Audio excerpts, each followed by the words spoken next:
Hello, welcome to the Police Services Board meeting number 2207, Thursday, April 21st, 2022.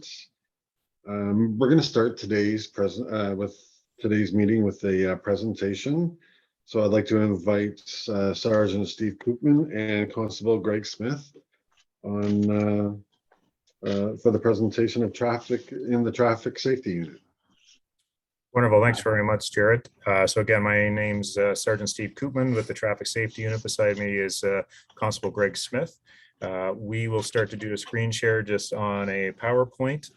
It's always better in person because normally I don't like to have a ton of bullet points, just more visuals and then I can discuss, but hopefully it'll still come across. I'll just do a share screen now, make sure that that's working. And let's proceed.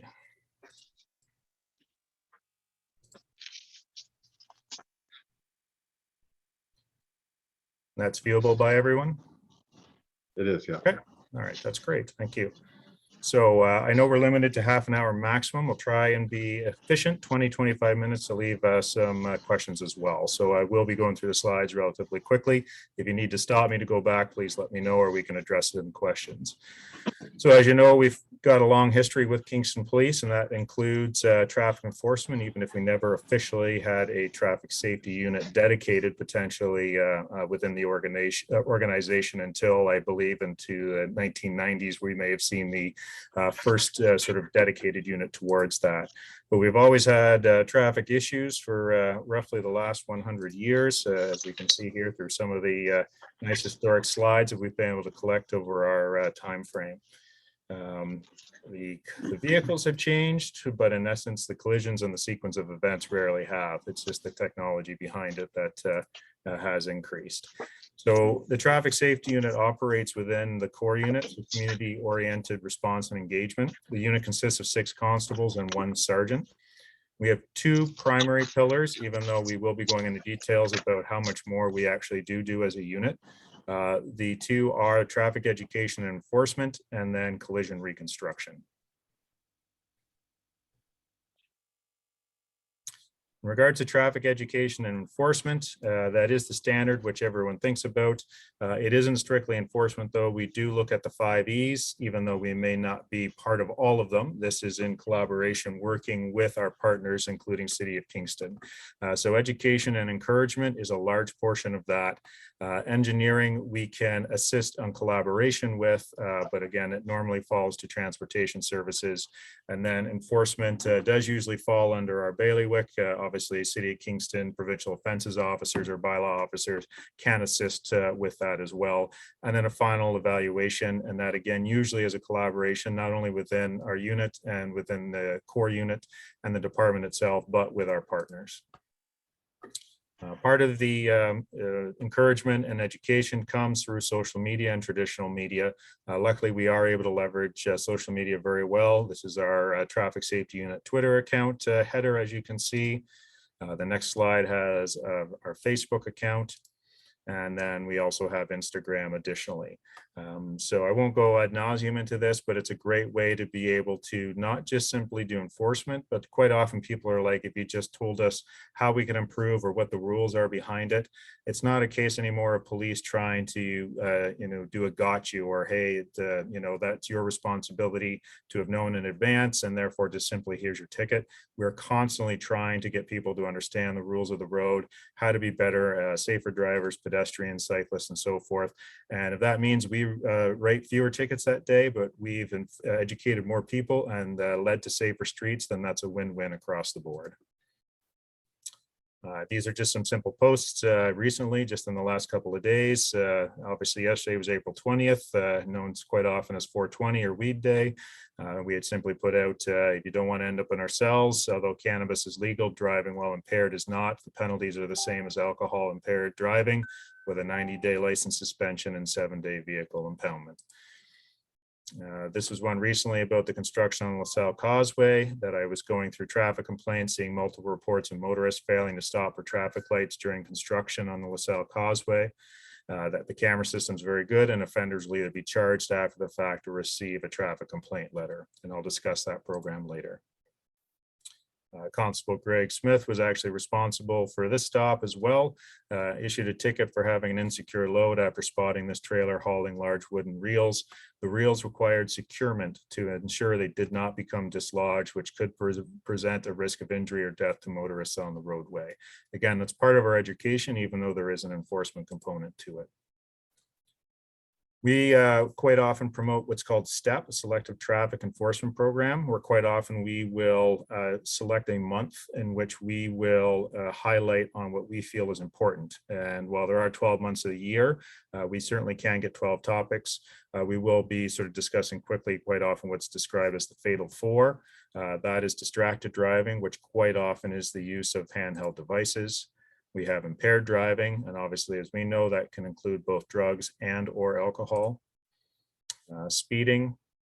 This is a mobile or moving radar here that had captured a vehicle going 102 kilometers an hour in a 60 zone. So that itself constitutes stunt driving racing, which is no set fine, and includes the impoundment of the vehicle for 14 days and a driver's license suspension roadside for 30 days. It's nice to see the province taking these matters seriously and giving police additional enforcement powers and actions on the roadside. And then the last of that, what's known quite often as the fatal four, are seatbelts. We will do other things too, obviously stop signs, red lights.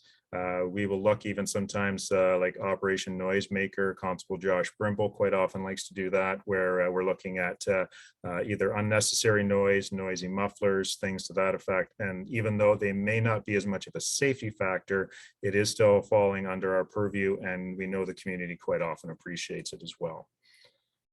We are responsible when reports come in for predominantly two major factors are traffic complaints and traffic concerns. How we break those down is a concern is a generalized one in usually a specific area, like speeding has increased in this neighborhood and we feel it's an issue. And then traffic complaint is normally specific. We're looking at an individual driver or vehicle where hopefully we try to attempt to identify the vehicle by a plate number or the driver as well, and that could be followed up for a specific action. Whereas the traffic concern is more officer presence potentially needs to be increased in that area. So in 2019, we had 427 of those reports. 2020, we had 367. And last year we saw a jump back up to 564. So I try to triage those. Obviously, those that specifically could be investigated and have charges can be assigned to one of my 6 officers. Additionally, I'll talk further about the traffic complaint letter program too. If it's a traffic concern, then that normally is printed off. We have what are called zone boards in the patrol lineup room, and that is placed out there for not only uniformed patrol officers, but for my traffic safety unit officers as well, to be aware of concerns in specific areas. This is just an example here of a heat map where we are showing those 564 reports in 2021. This is not the entire city of Kingston. It's just easier to zoom into sort of the city core and west end here. And we can see specific heat maps and blooms in quite often major intersections. This one here, as an example, we have, sorry if you can't see my mouse, is we've got Taylor Kidd and Princess Street. When we zoom in further, that getting closer to the downtown core, we've got the Kingston Center here. We see Bath Road just west of Sir John A is problematic. And I just wanted to highlight this quickly is Brock Street. This is just shows how those areas of concern can come up, and that allows us to highlight on problematic areas. So Brock Street, Upper Brock, close to Sir John A, where as we all know, there is a timing of lights where if you go a regular rate of speed, you will usually come across the green lights. But normally that last light, say around Brock and Victoria, is we know at night quite often there can be vehicles that will either race or suddenly highly accelerate and go up Brock Street well in excess of the 50-kilometer-an-hour limit. And we have 2 lanes, one way, and it's just an opportune time for them to do that. So we do try to concentrate on that. It is a problematic area, but this is just an example about how we can do some evidence-based policing based upon our complaints and reports that come into us. We have, and just this is our 2nd year doing it, the traffic complaint letter program. This was brought up by the officers here within the unit. I won't take responsibility for it. It's their idea that they had adopted from another service. What this allows us to do is triage my 6 officers. If I can have them on the road, would be a perfect day. That quite often is not the case. They're doing collision reconstructions, massive executive summary reports. They sometimes have to assess uniform patrol if there's shortages, backfill, if there's a major collision, and so forth. And then if we know that we want to do an enforcement or a blitz on an area, and yet I'm having to assign my officers a number of follow-ups, then now they're having to balance between being in the station at a desk and making phone calls and being off the road, or actually enforcing what we feel are the highest safety factors or risk factors on our roadways. So what I will do as the sergeant is I will look through our workflow queue. I'll determine what specifically might make a complaint, i.e. a specific driver or vehicle where the license plate matches the description. Sometimes there's photo or video evidence that can be attached through our Axon evidence system. We have a citizen sharing capability. Not only the officer can send that, but they can do it through their online reporting. Once we feel that we've verified that vehicle is correct in both make, model, description, and license plate, then I feel that I can safely do up a traffic complaint letter and mail that off to the registered owner. This is an informal process. This does not count against their driving record or behavior. Again, we haven't usually identified the driver. We just identify the registered owner. And this, though, allows them to know that police are watching, that we are holding them potentially accountable, and that at this point with this program in its 2nd year is that if we see a 3rd report for the same vehicle or registered owner within a 2-year period, then we feel that this has now become potentially a problematic driver, and that we will assign that to one of my officers to do an actual follow-up investigation, to have a one-on-one conversation with them, and if there are grounds to lay a charge, to do so. So this allows me to triage, to try to deal with a large amount of traffic complaints that we do have come in, especially now with our online reporting capability, while still trying to keep my officers out on the road to enforce the highest risk factor and driving behaviors. This is just an example of the traffic complaint letter. Gives a brief description, tombstone information, date, time, location, what the offense was, the vehicle, just describes what was done wrong, and then describes the penalties. In this case, it might be a little hard for you to see, but it says litter highway. Someone actually was throwing garbage outside of the vehicle, and then they changed lane, not in safety, and almost struck the complainant. $110 for each offense, and there could be 2 demerit points for the offense of change lane not in safety. So that goes out to them. That's placed and kept on our local records, and we have created a specific UCR, Uniform Crime Reporting subcode, so that we can better trace the statistics. I'll change this from a traffic complaint to a traffic complaint letter coding, so that we can see how this works over time. This is just an example here of an occurrence with the traffic complaint letter coming in, and that I have changed that to the specific coding and gives location and so forth. Just this is what we see from an officer perspective. Collision reconstruction. This is our 2nd main pillar. So we'd like to have every officer in this unit, including myself. On Sunday, I head up to Ontario Police College to take the 3-week level 4 collision reconstruction. And I have a 3-hour entrance exam from my level 3 training that I just did last fall. So these officers are highly trained. They have to go on multiple courses over different years and maintain that. And as we know, with technological changes, this continues to need refinement. So level 1 training comes with basic constable. Every police officer gets that as part of their 3-month training. Level 2 is at scene collision investigation, which is a 1-week course, sometimes been 2. We had one officer recently come in the unit, just complete that in the Belleville area at the end of March, beginning of April. Level 3 is technical collision investigation, 3 weeks, which I just completed last fall. And then level 4, reconstruction collision investigation. That's again another 3 weeks. So as you see, your total of 7 weeks between the level 2, 3, and 4, and then you add on additional time with basic constable. And that's just to get those specific designations. And there's even specifics outside of that as well. It's very intensive. There's a lot of math involved and a lot of specificity and needing to be exact and knowing how to do this course and to do this job. This is just an example of the description from the Ontario Police College website on technical collision investigation. I won't go through all these topics, but as you can see, there's quite a bit to it. Slide to stop, yaw and critical curve speed, vehicle dynamics, airborne equations, time and distance relations, and so forth. That's everything that I had done last fall, and then this is what I'll be looking at in the next 3 weeks for the level 4. You continue with that. The equations increase, as well as the ability to be able to extract information for the sequence of events at a scene, conservation of momentum, vector sum analysis, airbag deployment, anti-lock braking system, event data recorders, and so forth.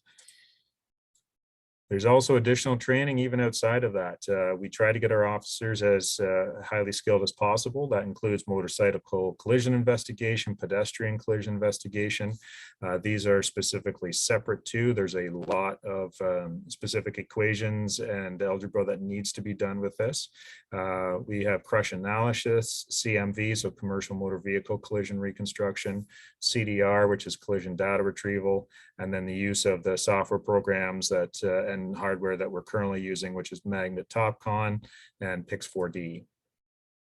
This is just an example of the collision data retrieval. Quite often people know them as ACMs, airbag control modules, where we have the ability through the hardware to plug into the OBD port. And if we can power the vehicle, we just connect that to a laptop and we can download all the data. If here's an example here of a screenshot of the laptop doing so and just what the options are. This is one of our traffic officers actually having to retrieve physically the airbag control module between the central pillar here, between the drivers and the passenger seat, if we can't power the vehicle. And then we can manually take that out, plug that in, and as you see through that intermediary device, have that plug into our laptop and get that information. That in and of itself is a separate course. We had 2 officers just attend that at the beginning of the year as well. We have 4 officers in total now in the unit that have that CDR capability. Magnet TopCon is what we use to do our measuring points or ground control points and so forth at the scene. The silhouette here is of total station, which we do have, but we'll be discussing how we've even increased that technology and now using that predominantly as a backup to increase our efficiency on the road. The software here is a Pix4D mapper that allows us to do photogrammetry software, and that'll with our drone to take photos above, and then our ground control points, we can actually do an ortho mosaic and recreate that scene digitally. This is the example of a new device we've gotten in the last year in 2021, a Sokia GNSS receiver. That gets rid of our total station, which took quite a bit of time to set up, calibrate, sync with a Bluetooth device, and so forth. Now we get rid of that cumbersome usage. We don't have to sync it. We simply put this on top of the pole. It connects to the satellites, and then through Brant or Sokia TopCon, we have base control stations. As a lot of people may know GPS, you can get accurate within a few meters. We need to be much more accurate at that for collision reconstruction.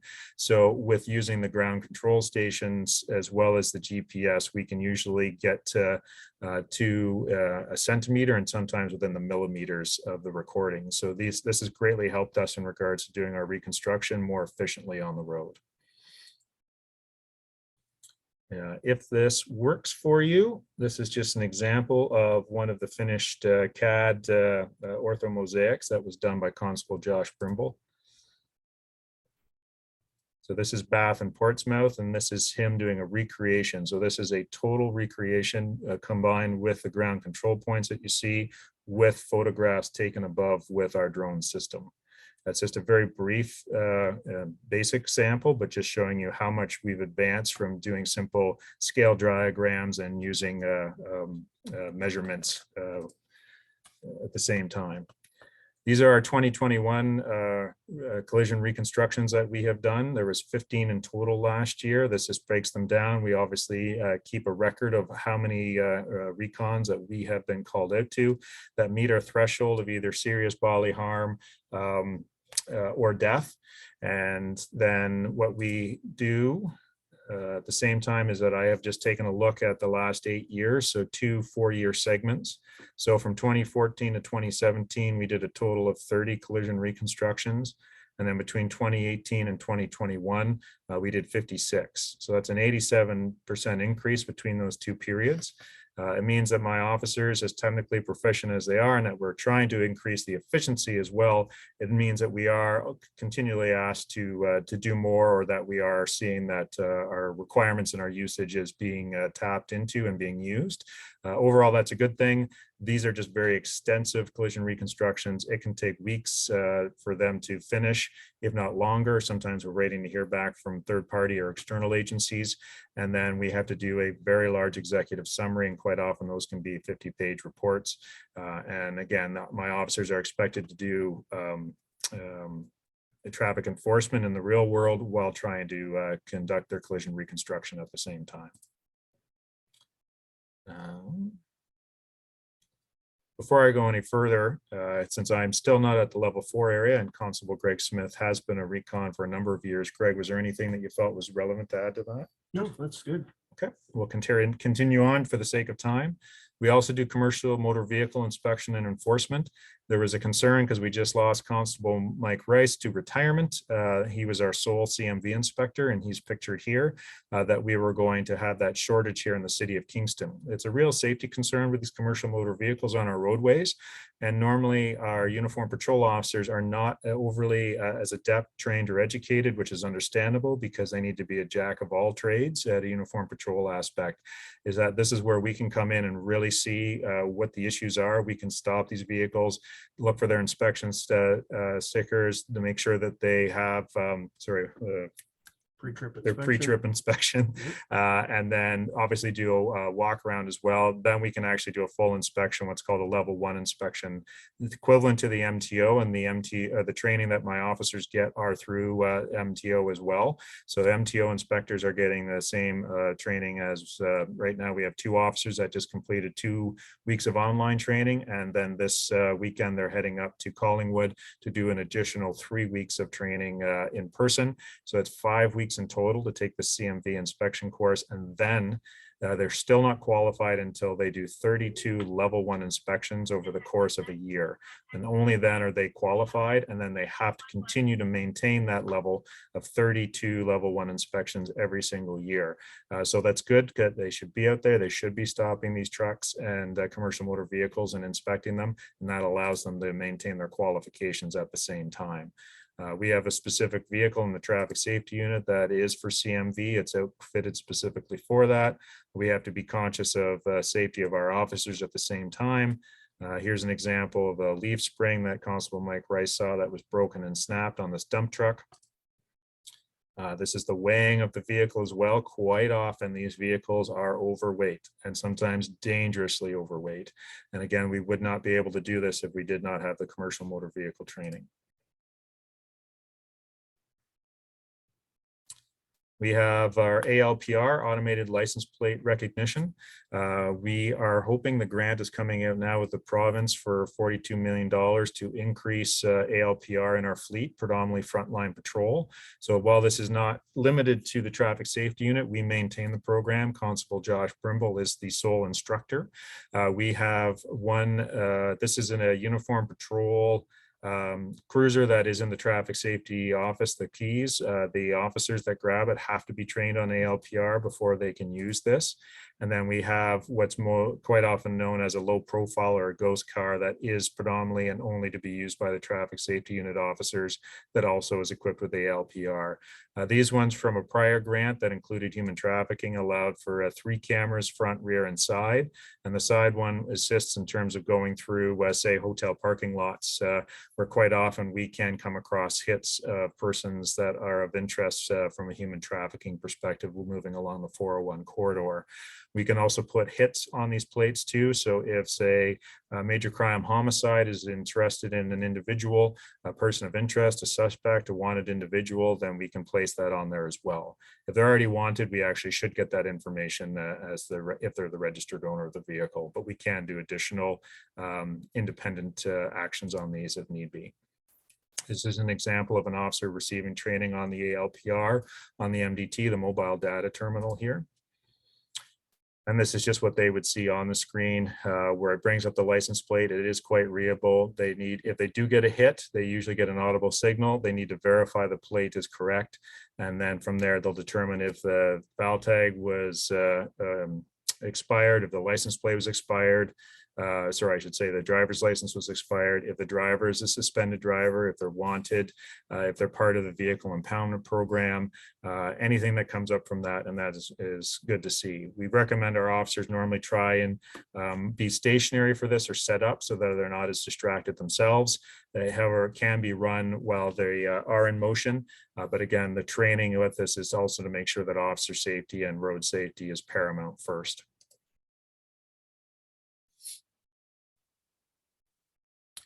So our drones, also known as RPAS or UAV, RPAS is the correct terminology or acronym, Remotely Piloted Aircraft System. It used to formerly be known as Unmanned Aerial Vehicle, but if you hear RPAS, that is pretty much what we're talking about when we're mentioning drones.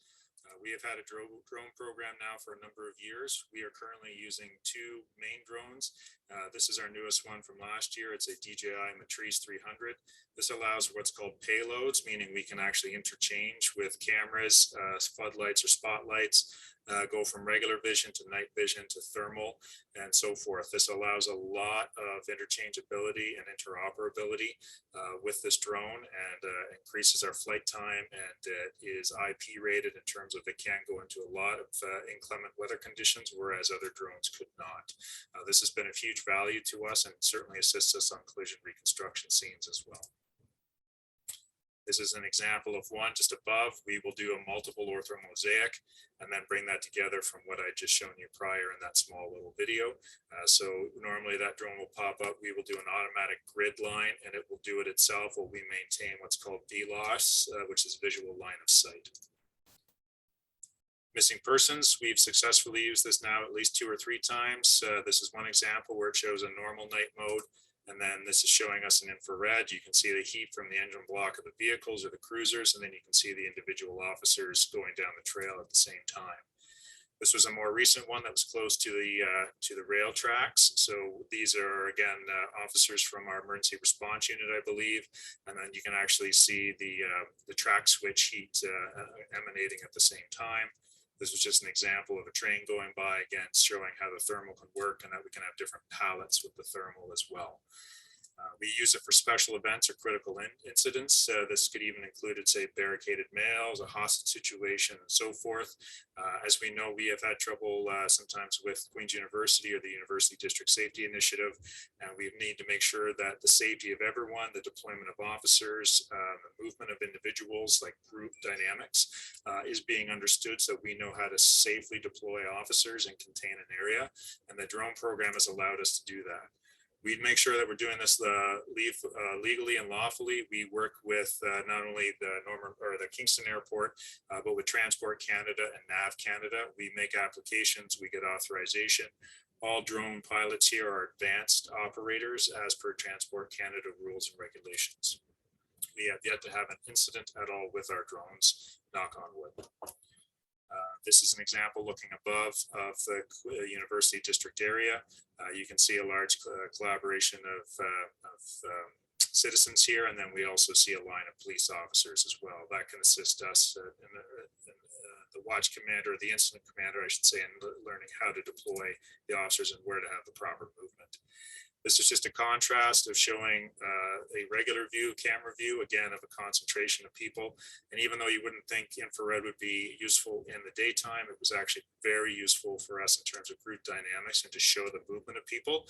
So it was good for us and the traffic safety unit to be able to advise the incident commander of when we felt that we had hit critical mass for the amount of people, say, coming onto Aberdeen Street, and that we could see more people walking away than coming to, which meant that allowed them to potentially make a decision on how to deploy the officers and what the next operational requirement was.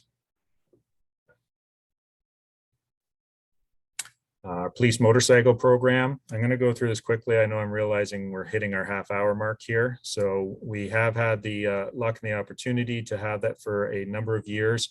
Going to make a quick comment that the anniversary for the end of watch of Merritt Gray is coming up next week on April 29th. He unfortunately passed away while riding on the police motorcycle. So we're just going to be remembering him, and I'll be up at the police college to look at the memorial wall. This is an example of just images that we've had over the years as we've continued to maintain our police motorcycle program. It is very useful for us and is very much in demand by the public, the citizenry, and by organizations to assist with special events, parades and escorts, community events, funeral processions, and allows them to be much more maneuverable than, say, a traditional police cruiser.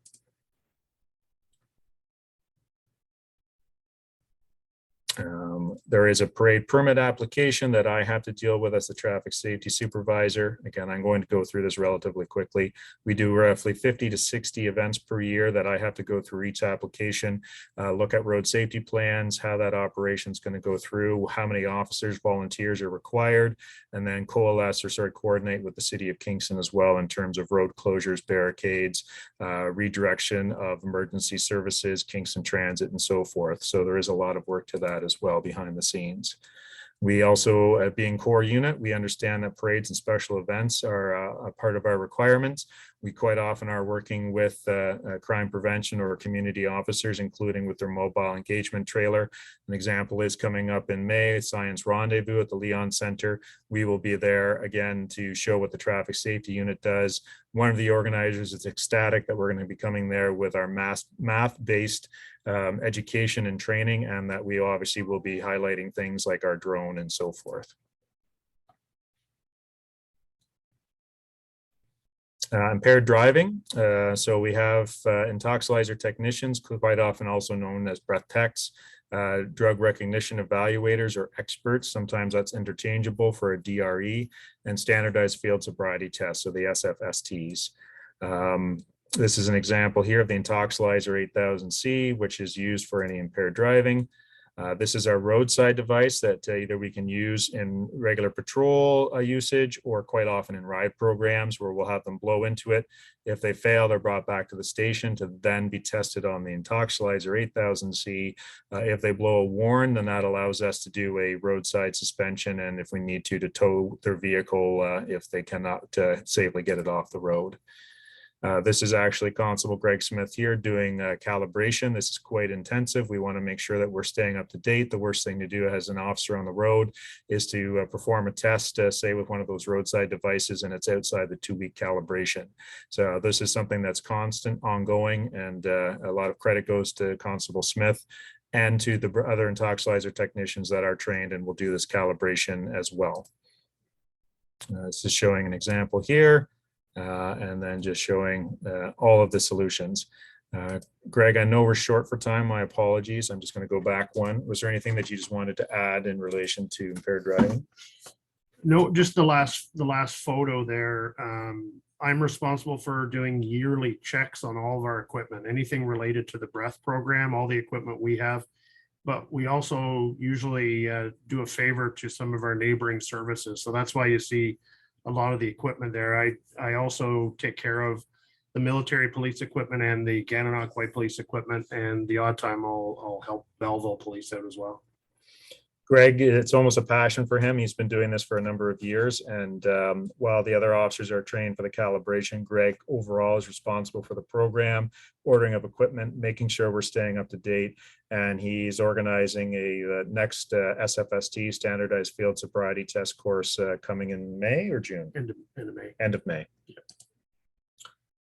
My apologies, folks. I'll try and slide through these quickly to stay as close to the half-hour mark as possible. Committees that we're on: the Fatal Collision Review Committee with the Coroner's Office, City of Kingston Transportation Services. Anytime that we have a road fatality, we actually have, in essence, almost like a memorandum of understanding where we will meet multiple times per year and discuss a fatality, determine if there's anything that needs to be done from a safety perspective, again, coming back to education, enforcement, engineering, and so forth, and determine if there's anything that again, needs to be changed within the city or by practices to make sure that we're keeping the roads as safe as possible.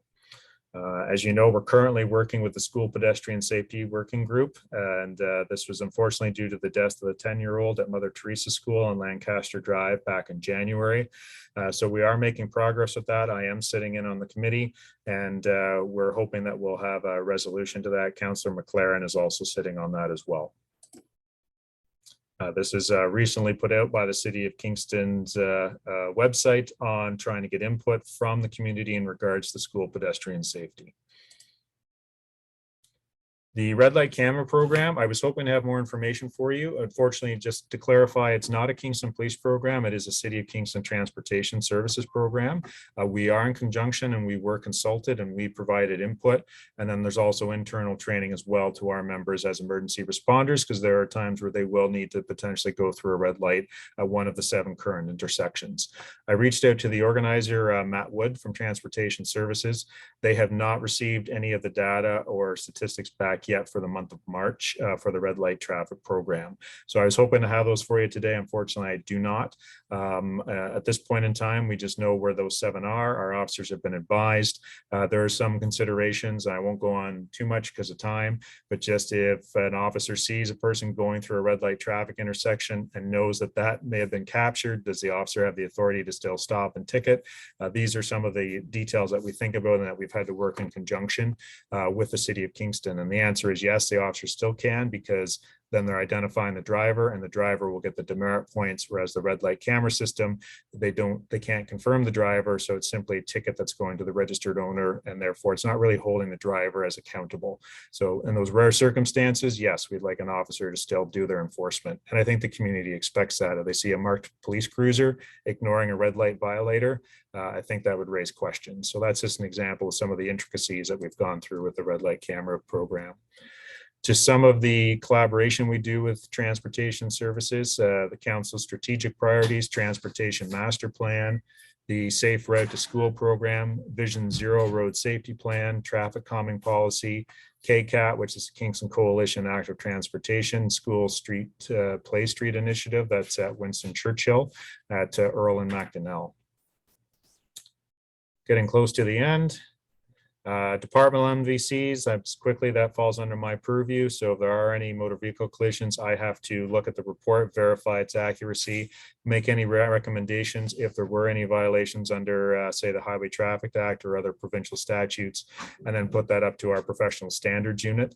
They're the ones that ultimately would either fully investigate or put that back to the NCO or the supervisor in charge of that officer. But I have a role within that as per our general order. Collision Reporting Center is run by Accident Support Services. They are a third-party company operating out of the lobby of Kingston Police. The Traffic Safety Unit does coordinate with them, though, and that we are still one of the few remaining police services that are using hand-done MVC reports, or MVARs, motor vehicle accident reports.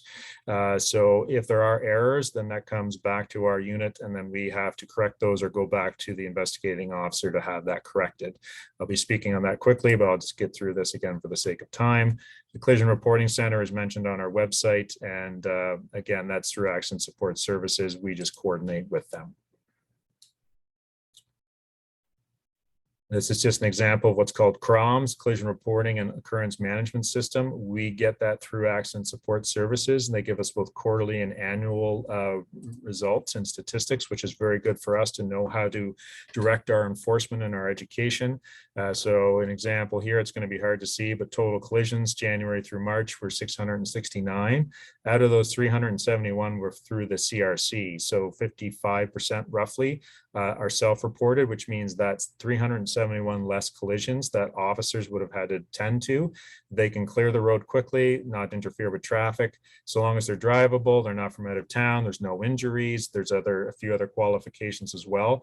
Then if they can both drive to the CRC at the police station, that's the preference, and that assists everyone from that. And then we see a breakdown of some of the classifications. Again, I'm not going to go through that too much. It gives collision times, as we can see right around rush hour between 3 and 4 p.m. is usually the worst time to potentially be on the roads. They're showing the type of impact. Rear end, again, it's going to be difficult to see that, but rear end collisions were the highest, and then single motor vehicle or unattended vehicles were second highest, and third was a turning movement. Quite often that involves a left-hand turn. Collisions involving pedestrians, we only had 6 within the months of January through March. And as we see the top left one over here in the West End, that is Lancaster Drive. And unfortunately, that is the fatality with the student from Mother Teresa. And it also breaks that down too in terms of non-fatal injuries with pedestrians and fatal injuries. Again, this assists us within the unit on knowing where our priorities lie. Collisions involving alcohol and drugs, another example. Top intersections where collisions occurred. So January through March, Bath Road at Sir John A. And then second was John Counter and Sir John A. And then third was Princess Street and Taylor Could Boulevard. Again, that will change over time, but quite often a lot of these intersections stay consistent, and that's confirmed as well with transportation services with City of Kingston. This is again just a portal for us to be able to do search queries. I'm not going to go into this for time's sake. And then again, an analytics portal. So we have a lot of information at our fingertips between our own record management system, RMS, quite often known as just our own local records, and then using CROMs as well.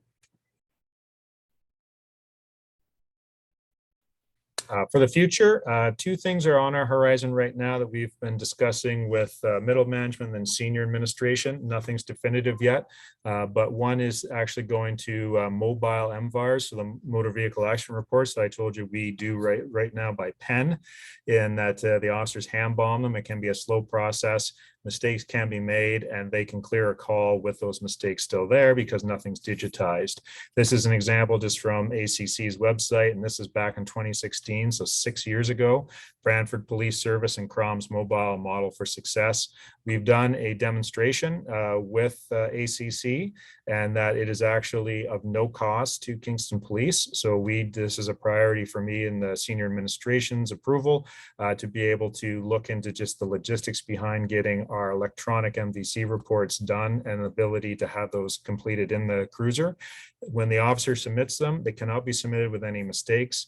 And then the supervisor can quickly review and sign off on that. And that then frees up more time for me and my officers, that we don't have to be having that coordination with the Collision Reporting Center, because we're one of the few police services in Ontario that's still doing hand-drawn reports. And lastly, again, it will be dependent on funding and priorities. Pardon me. But electronic ticketing, we still, again, hand-drawn out our PONs or provincial offense notices, i.e. traffic tickets. Again, mistakes can be made. It can be a slow process.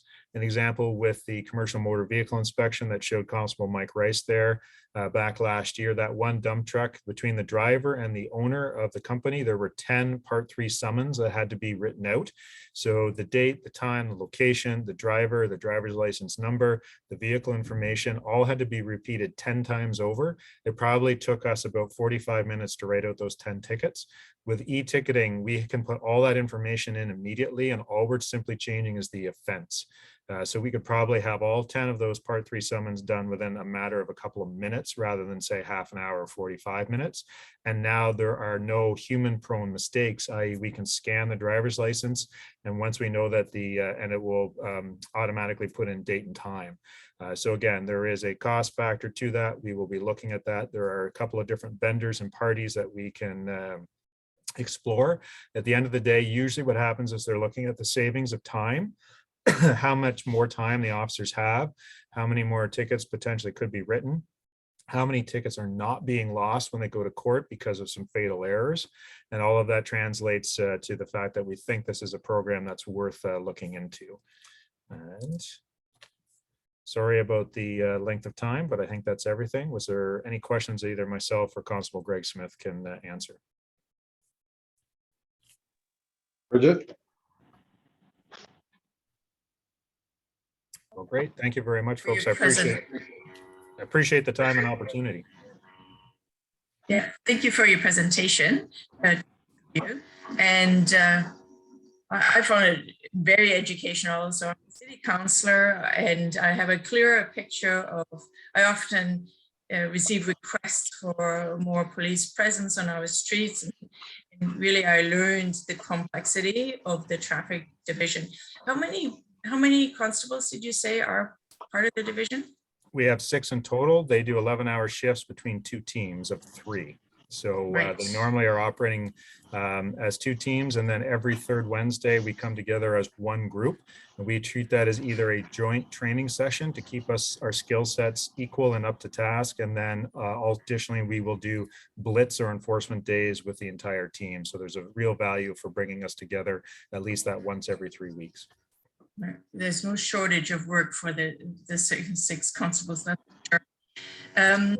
Just a comment. I found it extremely helpful, as I mentioned, and I think it would be really good practice if when there's new board members that this would be part of the training for new board members, and that perhaps would be invited as well, because creating a clear picture the traffic division actually does is very helpful for all of us. So thank you again. Happy to do so, Councillor. Thank you. Jimmy? Yes, thank you, Mr. Chair. Thank you, Officer Steve and Craig, for a great presentation, for very informative and educational. And first, I'd like to thank you, all the police services, and especially the traffic unit, for putting all the efforts together to make sure the Kingston roads are safe for driving for the citizen. Just one question I didn't hear, probably I miss it. Quite often we have a complaint from the public that when police officers stop for the traffic mistakes or traffic concerns or any concern, that sometimes the people feel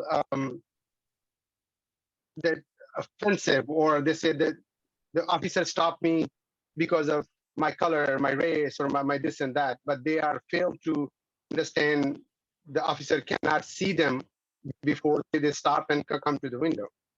What the procedure or equipment we have in place to make sure that we can eliminate those complaints, or make sure that no one of us feel that way, that I was stopped because of my color or my race? It's a very good question, Mr. Hassan. Thanks for bringing it up.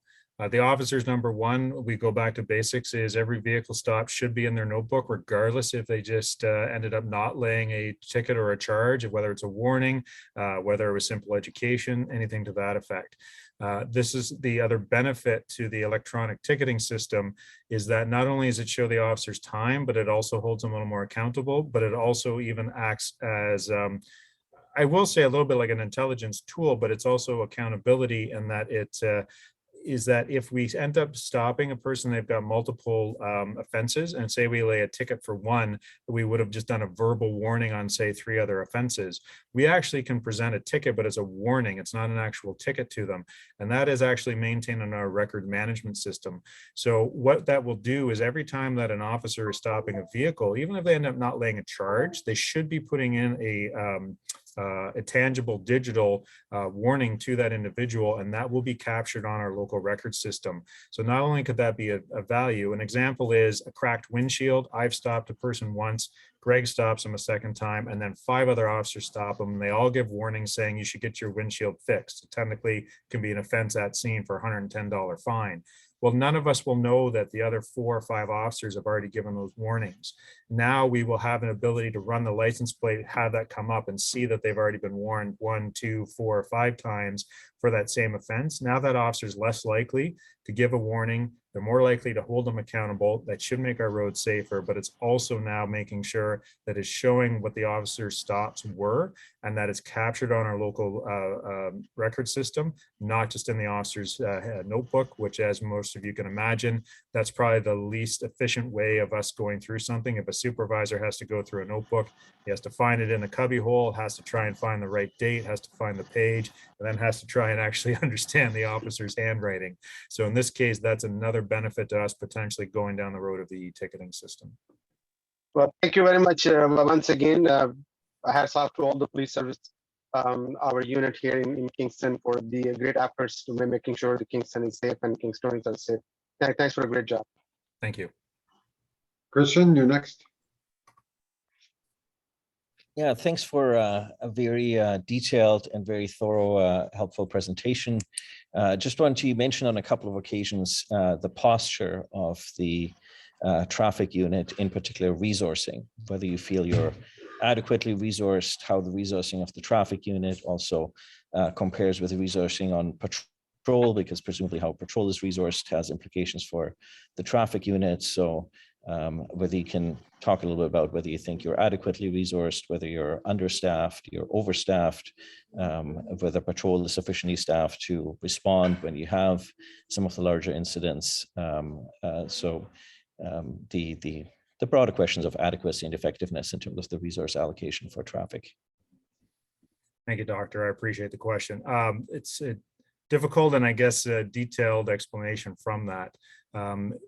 We are in a better position now. We were short one officer for over a year's time, and then we had the retirement of Constable Mike Rice, which was a huge loss of what we call KSAs, knowledge, skills, and ability.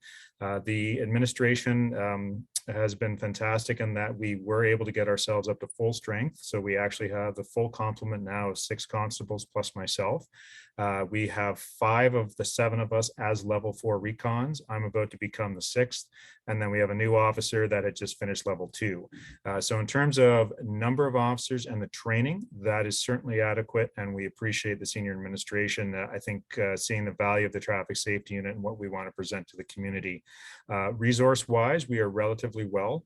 We are looking into the potential of a secondary drone when we saw that the critical incidents, missing persons, is that we still are limited by flight times bringing the drone down and now losing line of sight and so forth. So we are looking potentially into that. We've already had some discussions with senior admin. Our radar system, so radar and LiDAR, so laser or light detecting and ranging. We have, I think our grant for that came back in 2011 or 12. So we're looking at about 11 years ago was the last time we updated that equipment. The majority of it is fine. I always want to be cognizant of if it's working, that's not a problem. But now that we have a full complement of officers and that we have our ALPR training for uniform patrol, we want to make sure the proper resources are there for them to be able to do their enforcement. We have better coordination now too with our criminal investigations. Our general order does say we are looking at something like a fatality on the road. Again, we look at ourselves as being a bit of a support service. So we are, I don't want to say the equivalent of, because we have different roles, but forensic identification comes out to assist for the collection of physical, quite often evidence for detectives. Same thing is that we need to be neutral and objective in regards to our collision reconstruction. We're looking at sequence of events. We're not quite often trying to say who specifically is at fault or who should be charged. We can give recommendations to the investigating officer, but an example is, unfortunately, with the death of the 10-year-old from Mother Teresa, is that was actually a good example of good coordination where we worked in conjunction with criminal investigation. Multiple detectives came out, statements were taken by them, a warrant was obtained by them, which they have the better skill set on, as much as some of us do have warrant training. And then that allowed us, under the encompassment of that warrant, to be able to make sure we were getting as much evidence data, mechanical inspections, collision data retrieval, and so forth under the auspices of that warrant. We just, as part of the core unit, that means that we are, even though a specialized unit outside of uniform patrol, we're one of the first that obviously are visible and that we are in uniform and we are out on the road. So we know there are patrol shortages. And we are well aware of that. That's a priority for senior administration. So we do sometimes get tapped into for patrol-related calls for service, which does sometimes take us away from our primary roles and responsibilities. That is trying to be balanced as much as possible by senior administration. It is always a struggle. And as you know, last year with Queen's University, not just simply being a simple weekend for homecoming, but that as soon as the student move-in day occurred, then for almost a month and a half, about 6 weeks straight, officers were being tapped into, and core unit encompasses crime prevention and traffic. That means our unit was quite often made that request to be able to assist, which we do, and we understand that, and we know that's part of our roles and responsibilities. It just, again, takes us away sometimes from our ability to do traffic enforcement and education to keep the roads as safe as possible. And the fact that my officers still have, say, again, an 87% increase in collision reconstructions over those 2 4-year periods is they also have some large amount of background work to be able to do in the office while they're being used for these other services as required. So it's a continual struggle. I realize the senior administration is doing their best to balance that, but it's one where we'd love the time to be able to be out on the roads as much as possible. When the collision reconstruction comes, we know to go to that, to work well, to coordinate with patrol and with criminal investigations and forensic identification, and then be able to have the time to complete that. It's always a struggle with policing and law enforcement. I think you've probably heard that before. We're trying to do a lot with what we have and go from there. Greg, anything to add?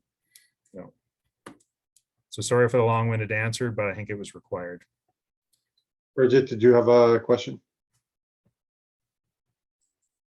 Yeah, just a really quick question. It's not actually a Kingston focused question. It's just a general question about stunt driving. The penalties and fines have increased for that. And I wonder if you've noticed a corresponding decrease in the incidents that you've seen in the community. I'll let you speak to that, Greg. So anecdotally, over the last 2+ years, especially since lockdown of COVID, I think provincially and even within the city, we've noticed a significant increase in the speed. Myself alone, I've got 5 stunt drivers over the last 3 weeks. And as Sergeant Koopman previously mentioned, the province has continually ramped up their punitive measures. So currently it's a 14-day vehicle impoundment and a 30-day license suspension. And actually, as of April the 1st, the person also has to complete a course, a driver improvement course. So unfortunately, those measures have continually been more punitive, but we have not really seen a reduction in the speeds in certain areas. I got a person this morning just within a few kilometers of a stunt driving, and that's not unusual. Thanks. Okay. So Steve, Greg, thank you for preparing that for us. It was really well done. And Thank you very much. We're going to move forward. Okay. Thank you. So next, is there a disclosure of conflict of interest? Anyone? Okay. Can we have an adoption of the minutes from meeting 22-05 held on March 17, 2022? I have Jeff, Bridget, thank you. All in favor? Very good. As far as communications go, I'm going to ask if anyone has any questions with respect to any of the following communications received by the Ministry of the Attorney General, the CAPG, the Ontario Human Rights Commission, or the OAPSB. Bridget. Thank you, and through you, Mr. Chair. I was just curious about the, I've got to pull it up here on my screen, so I'm looking at it while I'm asking about the amendment to the Liquor License Control Act. And it's on page 20. I was just wondering if perhaps the chief could explain, clarify. It says that the amendments also repeal the requirement in subsection 53 that police officers, when exercising investigating powers, provide on request proof that they are police officers. Is this saying that they don't have to provide proof that they're police officers? I could certainly jump in on that. In relation to the Liquor License Act, what happened, there was changes made to the Liquor License Act. And when they made those changes, the wording didn't include certain things that made it prohibitive for police officers to actually conduct inspections. So it actually indicated when they were there, they had to produce identification proving they're a police officer. So what it did, it cleaned it up with the things were not errors that were made. It was just, I guess when it was put together, it was something that was unthought of. And so they just cleaned it up so that if a police officer shows up in uniform, obviously they're identifying themselves as a police officer there. And there's not a requirement to have your certificate from the Ontario Police College to prove that you passed and you're a police officer. So just cleaned it up a little bit. And there was, at one point, officers lost the inspection ability. So only members of the AGCO could do that. So they've reinstated those authorities so an officer can conduct an inspection. Great, thanks for the clarification. It didn't quite read like that, so I really appreciate that. Excuse me, Mr. Chair, can we go back and have a motion to approve the agenda? Oh, yeah. May I have a motion to approve the agenda? Jimmy, Bridget, thank you. All in favor? What would a meeting be if we didn't have to go back for something? That's what it feels like. Anyway. So next, delegations. There's nothing. We're going to go to the reports, and I'm going to ask Chief McNeely to speak to the. Oh, actually, we're going to have a motion to accept these reports, if I could. Christian? Bridget, thank you. All in favor? Now I will ask Chief McNeely and or her representative to go to the reports and just if she can present to us. Okay, thank you very much. I will start, and there's a number of other people that will be presenting as well. So the first is the annual report under Section 8 of the Missing Persons Act 2018. And again, the Missing Persons Act assists police agencies by providing them with the ability to, in certain circumstances and in the absence of a criminal investigation, to be able to obtain a court order for a person or entity to produce records, to obtain a search warrant to allow entry onto premises, and to make urgent demands for records without a judicial authorization.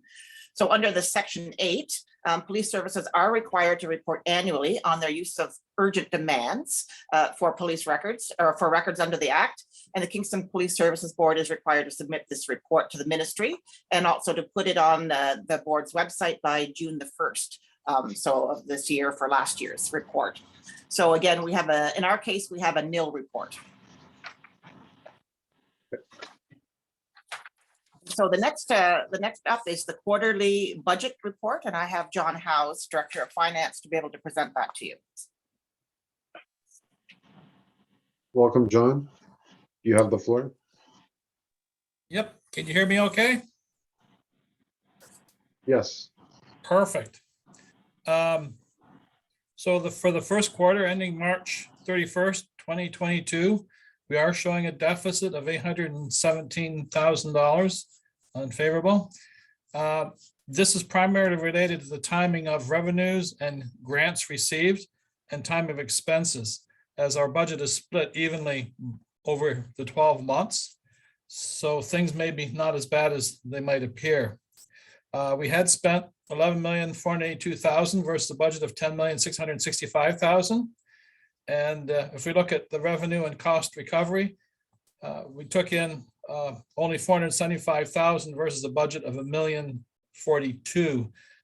The big items there, the variance of $567,000. The big items, the grants, $368,000 unfavorable. Right off the bat, one of the bigger grants, the CSPT grant, the first quarter payment of $305,000 isn't in yet. As well, the RIDE grant isn't in yet, and some of the other ones. Now, I don't see a problem with that. It's just the timing of getting the money in from the government. I think last year they paid 2 quarters together. So I don't see any problem on that line. It's just the timing of getting the money in. In terms of expenses, what else there? The biggest expense recovery was a little bit below budget too. Again, there was some government money coming in for the seconded positions, just timing of getting that in. I don't see any problem on those lines either. So although we're showing a deficit of 567 on revenues and recovery, I don't anticipate any problem, just timing of getting most of that in. In terms of operating expenses, total operating expenses of $11,957,000 compared to a budget of $11,707,000, provide an unfavorable variance of $250,000. Of this, salary and wages were unfavorable by $147,000.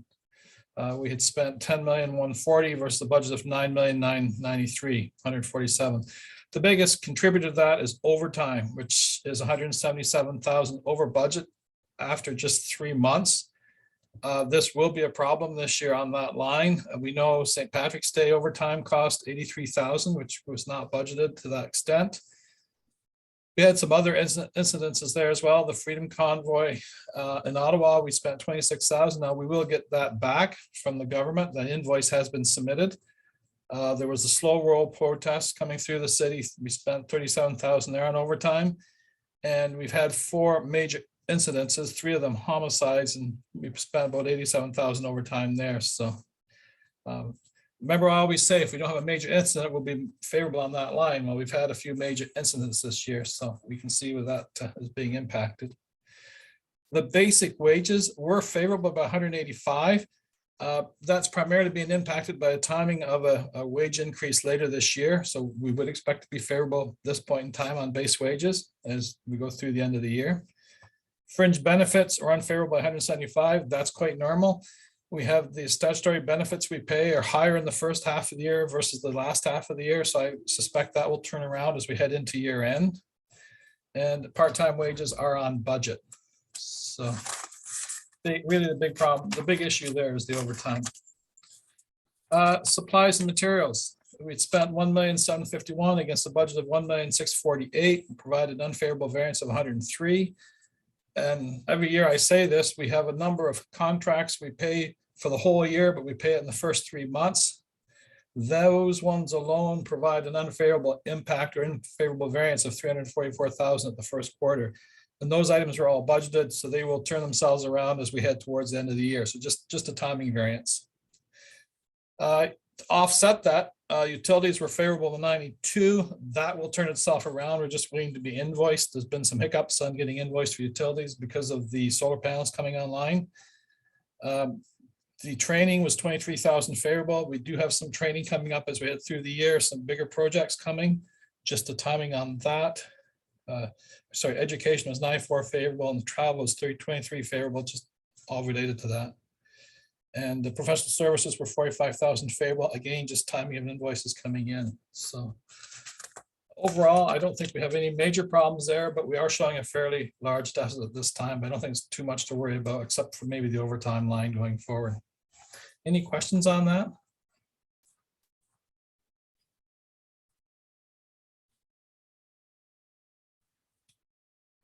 Good. No questions. Perfect. Sounds like it's a little deja vu from last year at this time. It's all well, that's good though. It's the same story, and you know, we always work out okay. So that's good. Yeah. Thank you for your time. Thanks for putting that together for us, John.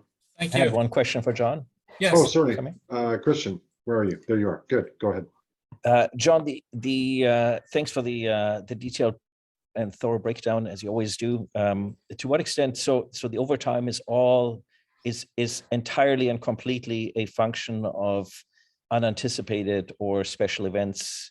It's none of the overtime that or the overtime expenses that are incurred are as a result of sort of regular staffing challenges. Is that correct? This time it's been all the special instances, events that have happened. That is correct. Our total overtime budget is close to it's about $1.1 million for the whole year. And we do put in some money for major incidences, but we've been tracking quite heavily so far this year. So hence the unfavorability. So yeah. Thank you. Very good. Back to you, Angie. Thank you. So I have next Inspector Matt Funnell that'll be presenting the annual summary of activities and financial report for the Kingston Police Community Volunteers. Okay, thank you, Chief and Chair. I'm happy to walk you through the report. I'll be quick and just kind of hit the highlights. It's the report running from January 1st, 2021 through December 31st of 21. And just by way of quick reminder, or for those that might be new or not fully aware of the volunteers, they've been with us since 1996. And basically, as an organization, they try to maintain about 50 to 60 volunteers. It's a pretty typical executive setup with a coordinator, assistant coordinator, a secretary, events logistics manager, equipment manager, And of course, the immediate past coordinator sits on that executive committee as well. It's overseen by the unit that I oversee and the core unit. Through the chain of command, it would be Staff Sergeant Carla Stacy, and then Sergeant Clem Niesnagam would be the two that have the day-to-day or more direct involvement with those folks. They pretty much perform a non-confrontational role out there. They're extra eyes and ears during patrols, foot patrols. They're doing bicycle patrols, and they also patrol in marked and unmarked police vehicles. They assist with a wide variety of public events and parades, missing persons that we deal with, and also just public displays and different exhibits. I'll take you to the 2021 summary of activities, which is found on page 2 of the report that's in your package. Just some of the highlights there. 2,423, so 2,423 person hours were accumulated last year. You see some of the highlights there. There's 384 administrative hours donated, special events at 58 hours, radar, speed surveys, bicycles retrieved. There's all the numbers there for your review. It's important to understand that there was a huge impact of COVID-19 still affected their ability to do their hours, but they still put in an incredible number of hours during that time. Unfortunately, they were unable to do a recruitment drive through 21 because of COVID restrictions, but I'm happy to report that this year already, there's been a bit of a recruitment drive, and they're going to bring 10 people on board just this weekend back up on strength to try to keep our volunteers at the desirable level there. So it's really important to note that this year marks the 26th year that they've proudly been serving our community. And I can speak over the years to different roles I've had. They've played an integral role right across this organization, and we're really happy and proud to have them be part of us.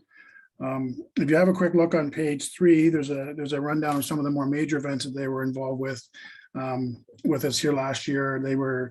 They helped us out a great deal for the very sad day where we had a memorial here for the passing of Sergeant Steve Carter. They assist with public control and traffic there. Murdoch Mysteries did a filming downtown. They were part of that. They do septet audits. They delivered food with Meals on Wheels. Queen's Homecoming weekend, I do recall last year was a very, very difficult month for us, both back-to-back weekends with Homecoming and St. Patrick's Day. The volunteers play an incredibly integral role of all that with those events, with their assistance with logistics and point duties, and they're just really a huge, valuable resource for that. Remembrance Day, Peace Officer Memorial Run, they always take place in the Santa Claus Parade. They were involved a great deal with the vaccination clinics at St. Lawrence. They helped us pack some Christmas backpacks for the program, and also shop with a cop. So they're always here doing all kinds of great work. And just quickly to page 4 of the financial summary there, all of the costs and budget breakdown is there. Last year they were favorable on the budget of 13,770. However, I will caution you that won't be a trend. That is basically, I think, the effects of COVID and the fact that we were limited, or they were limited in what they could do, and that they really didn't spend up to budget. That would be a normal year. So I think in years to follow, we'll see that balance out more to be close to what is budgeted for the year. So subject to any questions, that's the report for the volunteers.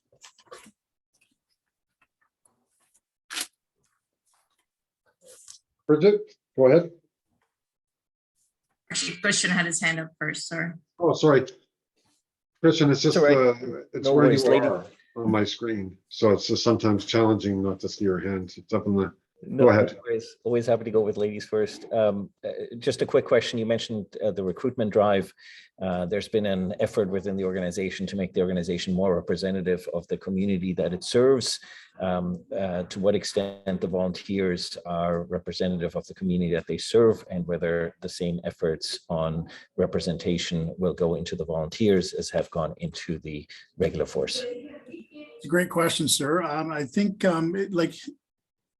like the organization as a whole, is sometimes it's difficult to attract that demographic to be completely representative of the community, but the efforts are there. We put out the calls for volunteers and we assess candidates as best that we can.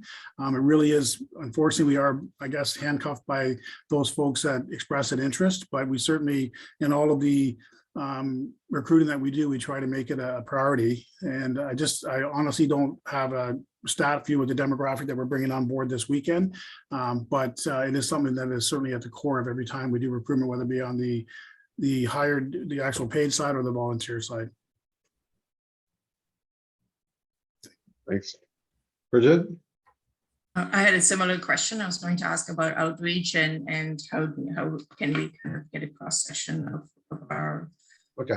community. But also, I guess I'll take this opportunity and just thank the volunteers on behalf of City of Kingston as a city councillor. I'm sure Jared's going to thank on behalf of the board, but you know, volunteers really do make our community stronger, and they add to the fabric of a cohesive community. So thank you very much for all the volunteer hours. Like that's almost 2,500 hours that you mentioned there. That's a lot of hours, a lot of volunteer hours. Thanks, everyone. Yes, It thank you. is. But I think organization-wide, we recognize just what a huge part they play and how available they are. It's every time we have an event or a need for them outside of the regularly scheduled activities, we put a call out and we always get great response. They're always here to help. So we do appreciate them very much. Impressive. So, as Bridget said, from the board, we do thank you for your time and your volunteer. And thank you, Matt, Inspector Funnel, for putting that together. Thank you. Chief? We're going on here to the quarterly statistical report on use of force. Just as a reminder, Ontario Regulation 926 of the Police Services Act, what legislates officers to put in a use of force report. And use of force reports are submitted if an officer draws their handgun in front of a member of the public, points their firearm at a person, or discharges a firearm.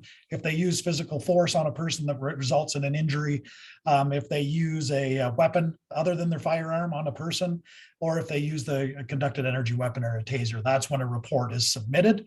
So to the first quarter, we had 20 incidents that required a use of force report. And when you put this with the 10,307 calls for service at that time, it's a relatively small number. However, they were submitted compared to last year in 2021. There were 26 incidents submitted in the same quarter. Our process here, once the use of force has been a report is completed, it goes to the watch commander, then it goes immediately to the training section. It's reviewed by a training analyst. And if they identify an issue that needs further training, they'll deal with the officer directly. And if it's a global issue, they'll address that. In our reporting, the 20 incidents, twice a firearm was discharged. Both times it was to dispatch a deer that had been injured in a motor vehicle collision.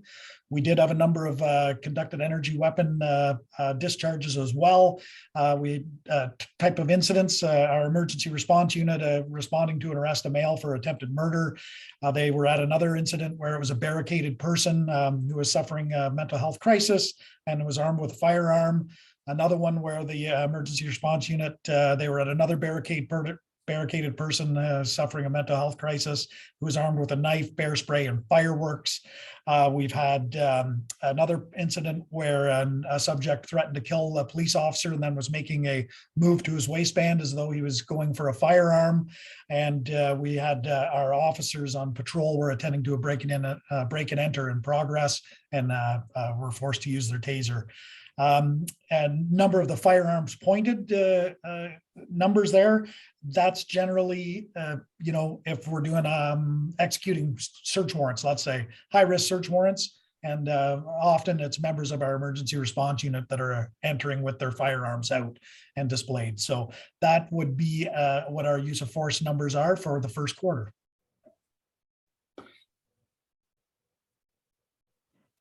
Thank you. Any questions? Okay. So next. Christian had one. Oh, again. Sorry, Christian. That's okay. Thank you, Deputy, for the report. So the numbers seem fairly sort of stable year over year with a couple of sort of variations there. But at the same time, we heard from both yourself and we heard from John Howes that there have been some significant challenges. And we also know, for instance, from last year at Homecoming, we had a couple of incidents that coincided with that timing. Can you talk about perhaps a bit of that changing nature of crime in Kingston? Because this is purely idiosyncratic on my part, but it appears that we're seeing both a quantitative as well as a qualitative shift that is not reflected in the numbers, and that just based on what I'm hearing here, has had a significant impact on the needs and posture to respond to these incidents. Yeah, and once again, there's a lot of a lot of times our response doesn't require a use of force report, because tactical communication and de-escalation techniques that we try to kind of explore initially upon our arrival, so we don't get to this point where force is being used. But I think globally, you could look in Kingston, or you can look across Ontario and look across Canada. Violent crimes are on the increase. I think it's very common that we see ebbs and flows, and it's unfortunate. We see less deterrence in our justice system. The new Bail Reform Act that has that revolving door process, where we're seeing a lot more people repeatedly committing the same number of offenses, the same type of offenses over and over and over, where there's no kind of break in the action where they used to. I always use the example of breaching. If you're charged with an offense and you're released on conditions, and then you breach those conditions, it wasn't too long ago that you used to spend 30 days in jail. The Crown knew it, the defense knew it, the police knew it, and the offender knew it. No longer do you see that, where you might have 5 or 11 opportunities before you certainly see the inside of a jail cell. So when you look at all of those, and I think if you look across North America, the response to policing, the response to authority, we're certainly seeing a lot different kind of view than what we used to see in years past. No longer, I think many of us who grew up, you grew up with your parents telling you that you respect authority, regardless whether it's a police officer, a principal at a school, whatever that authority may be. Less and less do we see the respect for authority. And we just saw it the St. Patrick's Day when an officer has a beer can thrown at their head, a full beer can that is, and suffers an injury. So we're seeing these things. But like I said, I couldn't be prouder of the officers of Kingston when you look at those numbers that they're attending to, and the great things they do on a daily basis, unfortunately, are overshadowed by some, not just necessarily in Kingston, because policing is policing wherever you are, but there's a lot of great things happening, and it is. But there is a requirement for us to report on this, and I'm just happy to see the numbers aren't bigger. And do you have a sense that, some of the smaller forces in the region, including your old force, for instance, one of the ways that forces have responded to these changing nature of challenges is joint force operations. Mm-hmm. And on the intelligence side, on the prevention side, so that we're not always sort of reactive. How does Kingston compare on this? Are we effectively postured? Should we be doing more? Should we be doing less? How does Kingston basically, how can Kingston adjust to the changing patterns and try to get out ahead of some of these changing patterns? Yep, I think we're certainly doing a tremendous job here, and we do a lot of collaborating with our neighbors, which is good in Eastern Ontario. Joint forces operations like the Guns and Gangs Task Force, Provincial Weapons Enforcement Unit, the ROPE Unit, Intelligence Unit, and we recently heard of we're going to be expanding our Intel program. I look at being here a short time, but with Homecoming, St. Patrick's Day, 2 of our bigger events involving Queens, the intelligence-led policing leading us up to it. We don't have that crystal ball, but we have a number of people, not necessarily just assigned to intelligence, that are actually out there gathering information from the students, from this faculty, from the school itself, trying to use that to determine what is our response. So having that intelligence-led response is huge. Of course, evidence-based policing, which everybody's talking about as well. And I really think, we're looking at it, we see the future, and we're certainly got a lot of changes coming down the pipe as we speak right now, which are really going to enhance our response. And I think it's going to be positive for Kingston Police, and Eastern Ontario, because criminals know no boundaries, right? So they are not necessarily all from Kingston, but they're coming to Kingston to commit their crimes. So we need to catch them on the back end and the front end. Thank you, Scott. Christian, you're good? I had one final follow-up question. So the use of force stats, that also implies the annual certification of all of all the members of the force then, because presumably you can't deploy a use of force method if you're not certified. Is that right? Yes. Yeah. So we'd go through annual certification. So for example, when I came over from my previous service, I had it, but I still, I went and met with the officers here to ensure once they hand me a firearm, I want to make sure that I'm qualified in it and things like that. So we're certainly working through that like everybody else in every other service. And yes, there's a requirement for us to do that. So do we have 100% compliance of all uniformed members in the service on certification? And I believe, and I haven't seen a report from training. I don't know if the chief has got a report yet because we just finished. Well, it's not quite finished yet. I know there's some training next week as well. For example, all of senior command will be training on Monday. So once some people who are away, like let's say if you're off on maternity leave and then you come back and next month, then we catch those people. So I would say that probably we're not 100% because there's a number of people who are away. But when they return to work, before they can go out on the road with their firearm or their use of force equipment, they would be trained. But the aim is to have 100% or within reason, as close as one could possibly get for every member, every uniformed member of the force. Is that correct? Yes, every member. Yes. Thank you.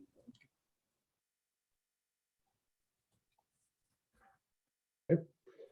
And then so we're good. The next is the quarterly statistical report that I can present to you. And so we've seen our calls for service increase slightly for the first quarter of 2022. And so what we're talking about is January to the end of March. We've had 10,307 compared to in 2021, we had 10,232. In terms of our 911 calls received in our communication center, we've had a steady increase this quarter with 13,777 calls compared to 11,987 in 2021.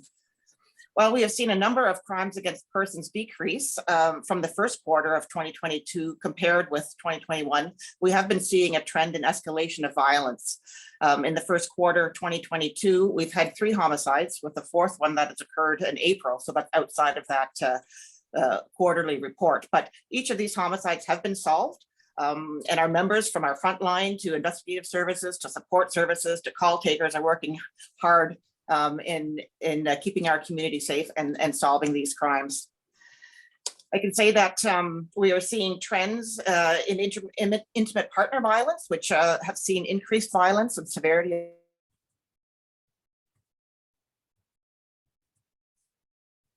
Crimes have increased slightly. Offenders have seen a slight decrease with a fairly equal number between businesses and residences. Theft of vehicles have remained consistent between 2022 and 2021, where high-end vehicles are being targeted and being delivered overseas. Consistent again across the province and in the country. This is consistent with a supply chain shortage in terms of computer chips, making it difficult to buy new vehicles and causing high resale value for used vehicles. We've seen an increase in other thefts, which include shoplifting, porch thefts, theft from vehicles. This can be attributed to reopening of stores due to reduced pandemic measures, increased online shopping with deliveries to residences. We're, as the deputy has mentioned, we are continuing to see repetitive offenses of breach of release conditions and breach of probation orders for a total of 161 investigations that we've had. Over and above the criminal activity, that we also have responded to 72 sudden death investigations, to a number of Freedom Convoy slow roll protests that have come through the community, as well as mentioned, assisting Ottawa Police with their occupation of the Freedom Convoy. St. Patrick's Day has also kept us busy this year with 2 events being held, that being on the 17th as well as the 19th. We've responded to 95 missing person investigations and 343 calls for service for persons in crisis, 134 of which have resulted in apprehensions. So we have been seeing an increased number of mental health calls for service in this quarter compared to the last quarter. So we've had about 343, as I mentioned, this year, and 308 in the last quarter. I can say that in terms of, I can also talk a bit about hate crimes. We've had reported 9 in the first quarter of 2022 versus 11 in 2021. So in general terms, we're seeing an increase in reporting since 2019, although we realize this is very much an underreported crime. Our diversity officer is very much involved with our reassurance program. in terms of ensuring victims are supported within their community. And this is over and above what is the assignment of an investigator to the particular cases. But our reassurance program is not just for offenses that raise to the criminal offense, but it's also for hate motivated incidents that don't reach the threshold of a criminal offense. And as we know that these kinds of crimes, really they generate potential widespread fear and anxiety within communities, even if they don't reach those criminal offenses. And so it's really important that the police play a role in this reassurance program and to ensure that people have the proper resources and adequate resources around them, and reassurance that we have a safe community. So some of the examples of reported hate incidents that we've had within our community, again, are some neighborhood disputes, landlord tenants, some mischiefs in terms of graffiti, some racialized comments. There have been an assault, harassing communications, and some dangerous driving complaints that have been received, 4 of which have been dealt with through the criminal justice system. And as I say, hate crimes and incidents impact the entire community. And those that have been targeted have involved some of our Chinese community, as well as members of our Black community as well. Again, we're working very much with our community partners to develop increased strategies to ensure that our members are feeling as safe as they can, and to fully investigate to the utmost with specialized training in hate crimes, as well as the use of our reassurance program. Again, I just wanted to obviously say again, Christian had asked, Dr. Neupert had asked some questions with respect to some of the joint forces that we're doing. And of course, we're very grateful for the funding that we've received from the Community Safety and Policing Grant for the provincial priorities for Project Beacon that's happening, which is again an intelligence-led program to target guns and gangs, drug activity, and violent crimes within our community. Again, our local priorities grant that we've received again is also with respect to our COAST and MCERT models that are expanding the amount of hours that we have our addictions mental health persons working with our officers. And again, we're also, as mentioned again, we are looking to join in the provincial Joint Forces Guns and Gangs Enforcement Team, as well as the Provincial Weapons Enforcement Unit. And all this will assist the Kingston community, assist our members. And as mentioned, it's very much a collaborative process that we are working throughout the province.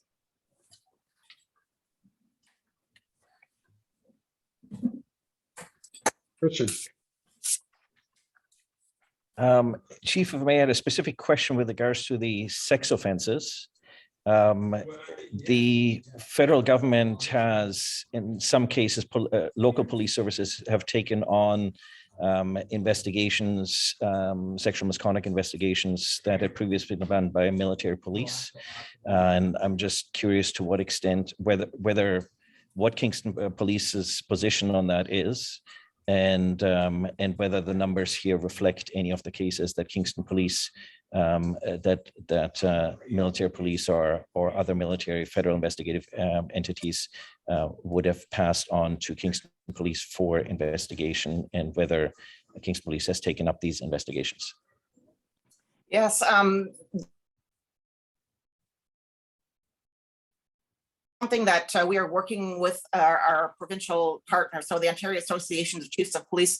We've got a working group with the OPP and members from our own organization and others to sort of develop a template and a process addressing the many myriad of issues of how we download these sexual assault investigations. And it's so important that our victims are very much addressed and looked after and supported and through a trauma-informed process. But this is something that's going to go across nationally. And the most important thing that we're trying to work with is not only the OACP or the Association of Chiefs of Police, but also the Canadian Association of Chiefs of Police, because this impacts all across Canada to make sure that we're having the proper process in place that's seamless, that's victim-centered, and that is done consistently across the country. And that is really going to take some time. So we certainly have been working with our military partners with respect to this. We will be, we have taken them case by case at this point in time, but we're really wanting to make sure that provincially and nationally, we have a consistent approach. And that is what we're working towards to ensure that more victim-centered approach. So it will impact potentially the Kingston Police, but we're actually trying to resolve what the best format is of that transfer. Does it have a special unit that just investigates them? Is it through a potentially the OPP, through the OPP, and then they assign them to the different jurisdictions where it happens, or another method? So we're all working very diligently to sort of come up with the proper and the best process for our victims. So you have made a choice to take on some of these cases based on the statement that you just made. Is that correct, Chief? We have, yes. So, because of course, other chiefs have decided not to take on these cases because this is an unfunded mandate. So have you requested compensation from either the federal or provincial governments? And if you have not, then that would suggest to me that Kingston Police apparently has spare capacity. So why we went to City Council with a budget increase when apparently we have spare capacity to do things that so far by other chiefs have been deemed as not having any additional capacity to take these on. So how are we going to recover costs for what is effectively a federal mandate? I understand your point. We're very much working to see what that cost recovery is going to be looking at. And that's what the provincial groups and the national groups are working towards to have that. So as I said, these are case by case. And I think other chiefs are, looking at the same thing case by case, because obviously we're going to assist and we want to make sure that our victims are looked after. We don't want any victim to be dropped in these matters. So I can tell you that we are taking this very seriously, and all the chiefs, not only across the province of Ontario, but across Canada. And are we tracking the hours that we're putting into each of these cases to make sure that if or when the opportunity comes, we can actually build that back to the appropriate authorities? Yes, we're doing that. We have already taken that into account, how we're going to be working with that. Thank you. Thank you, Chief. Very good. Thank you. Okay, so Fred, you have your hand up? Yes, thank you, Jared. Chief, I was curious about when you're investigating allegations of criminal activity in the provincial or federal corrections facilities in Kingston. Is there a funding method agreement with the province or federal government regarding those? We are working with a joint forces, so the Penn Squad, and we supply a member, and so do the OPP, and so do corrections. So it's not a funded position. We put one of our officers there, and we fund that. Okay. There you go. Thank you. Within utility coaches for ERU. Is that good enough? Thank you. You to remember? Thank you very much. I appreciate it. All right. So the next we have Patrick's Day deployment, if we're ready for that. I know that Acting Inspector Greg Sands is present to present that. Hi, Greg. Good afternoon, Chair and board members. Thank you, Chief, Deputy. So I'll present on the St. Patrick's Day, and I know you have the report that I prepared. Everybody can hear me okay? I know you have the report that I prepared, and so I won't read it word for word. I'll kind of highlight from it. So planning for St. Patrick's Day has taken on a very similar approach to planning for homecoming. This year's information that would be two separate unsanctioned street parties, which was a little unique because normally, historically, it's been just the one day of St. Patrick's Day. But through social media and word of mouth, it was confirmed that the 17th and the 19th would be two separate events held on each day. And some of the information we received was that we are going to get some people coming from other parts of the province to attend one or both of these events. So again, the numbers, we weren't sure what kind of numbers we're going to get to show up to this. So on Thursday, the 17th, police were prepared with 72 sworn officers, 8 special constables and 4 civilians. Our neighboring police services provided some members as well for assistance. 9 of those, both sworn and specials, are included in the number. This date, we tried a little bit of a different strategy with maybe a measured approach, and that worked well. And around 3 p.m. in the afternoon, it got very busy on the North Aberdeen Street, and we did not lose the streets. The streets remained open, and the officers did an excellent job of policing that event with the numbers. There were 50 Liquor License Control Act fines handed out, 1 administrative monetary penalty, and 2 nuisance parties declared. And one of those nuisance parties was the north end of Aberdeen Street on that afternoon. Saturday, we were prepared with 42 sworn officers, 8 specials, and 3 civilians. Our outside services partners provided 4 members, both sworn and specials for that event, which are included in those numbers. This day, we saw approximately 4,000 to 4,500 by about 1:30 in the afternoon. A little more of an unruly crowd. As mentioned earlier, this is where one of our officers were injured with a flying object. There were 24 Liquor License Control Act charges, 4 HCA, 2 amps, and 6 declared nuisance parties that day. As in years past, we continue to collaborate with our community stakeholders, and we take a collaborative approach, and we find this works very well through people such as City Public Works, City Bylaw, Queens Admin, Security, Kingston Fire, Paramedics, Kingston Health Sciences Center, and the collaborative approach is something we're going to continue with. We did hold a debrief, or I held a debrief with our community stakeholders. Nothing significant really came from that, other than we're going to continue with the collaboration, and we're going to continue to improve and see if there's any different angles or edges we can take to looking after events and other events that might come up in a similar venue. We did also hold a debrief with our internal members, who I got to say I'm very proud of our members, sworn, civilian, and specials, whether it's through administrative or logistics or boots on the ground. You know, their commitment and the professionalism that they show really makes these a successful event, and they're the reason they're successful. And some of the information that we got back, we've already working on it. And one of the main things that came up was training. And so I've already consulted with their training unit, and they're putting together a training program for crowd management, group dynamics that they'll present to everyone in our department come this fall. So that was one of the things that we've looked at through the debrief, and getting our deployment out to our members a little sooner, and being prepared and having them as prepared as possible. As I said, if it's a success, it's on them. If it's not a success, it's on me. So that was our event. Unfortunately, it got a little more money than we'd like to spend on it, because they decided to have 2 St. Patty's Day events instead of just 1. And I know you have the numbers there as well. I can provide our numbers that were provided to me by John Howes. And on Thursday the 17th, it cost $44,835. The Saturday was $38,278. The operational costs for both days were $12,504, for a grand total of $95,617 for both days events.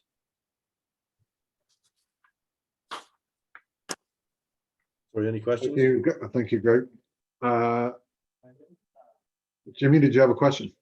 Yep. Well, thank you, Officer Sands, for the updates. Once again, I appreciate all the police servicemen for their great job keeping us safe. I want to know how is the officer is doing now, health-wise, who got injured during that St. Patrick event at the Queens. Oh, she's doing fine. She's fine. Okay. Well, our sympathies to him.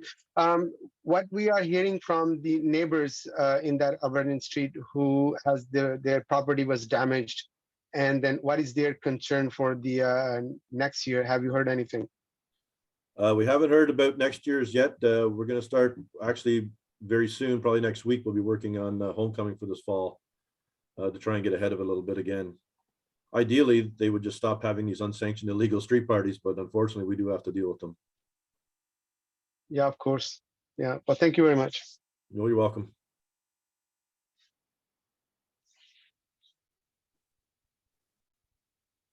Okay.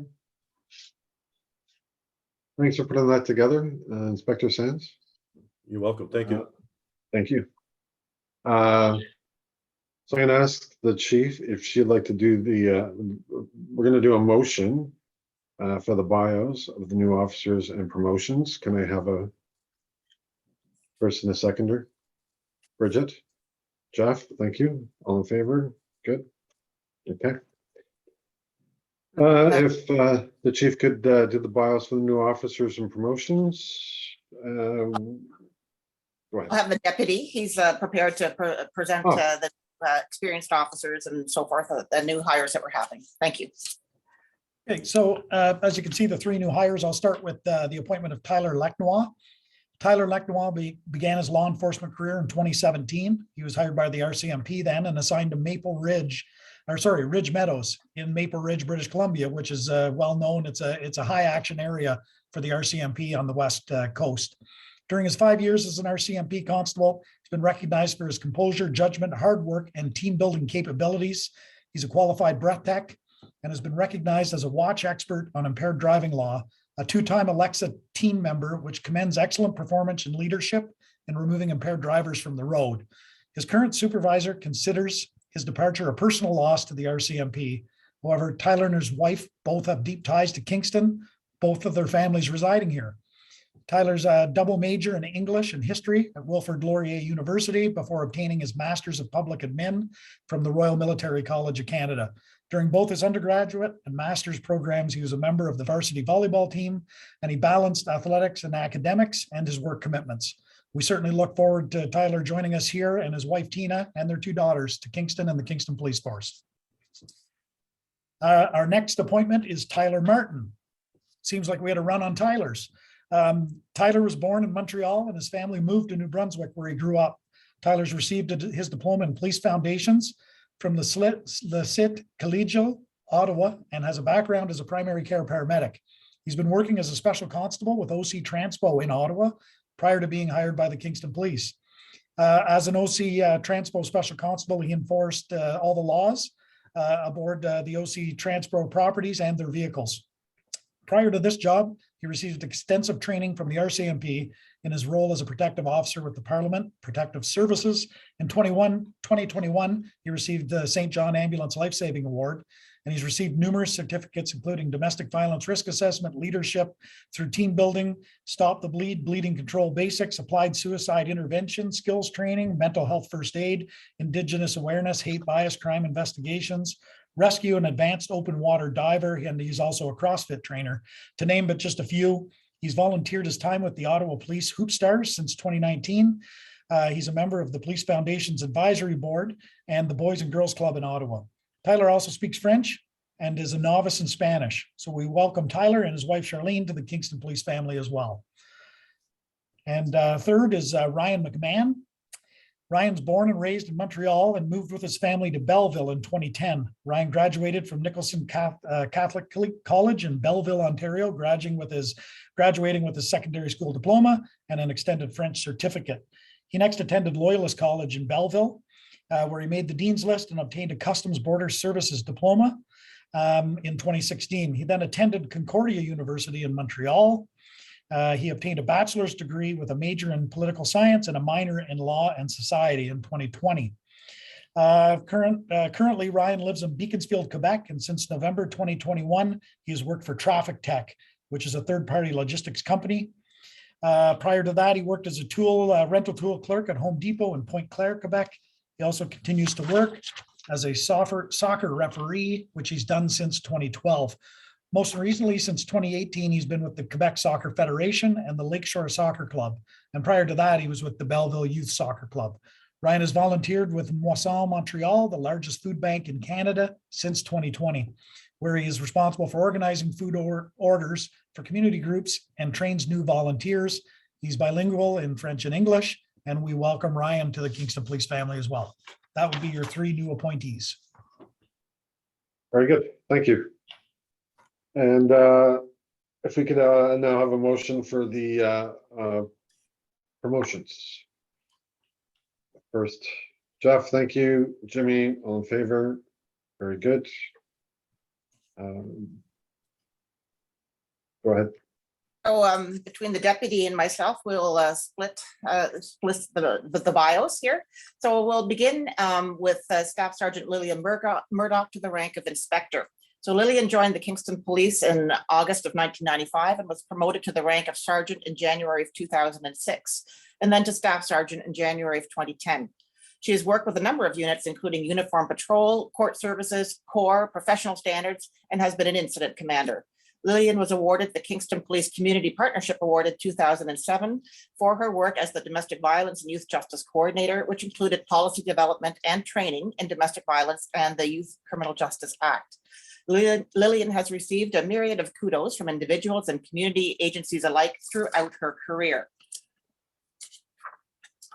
As inspector, Lillian is in charge of our patrol and communications units. And so for Constable Jason Alblas to the rank of sergeant.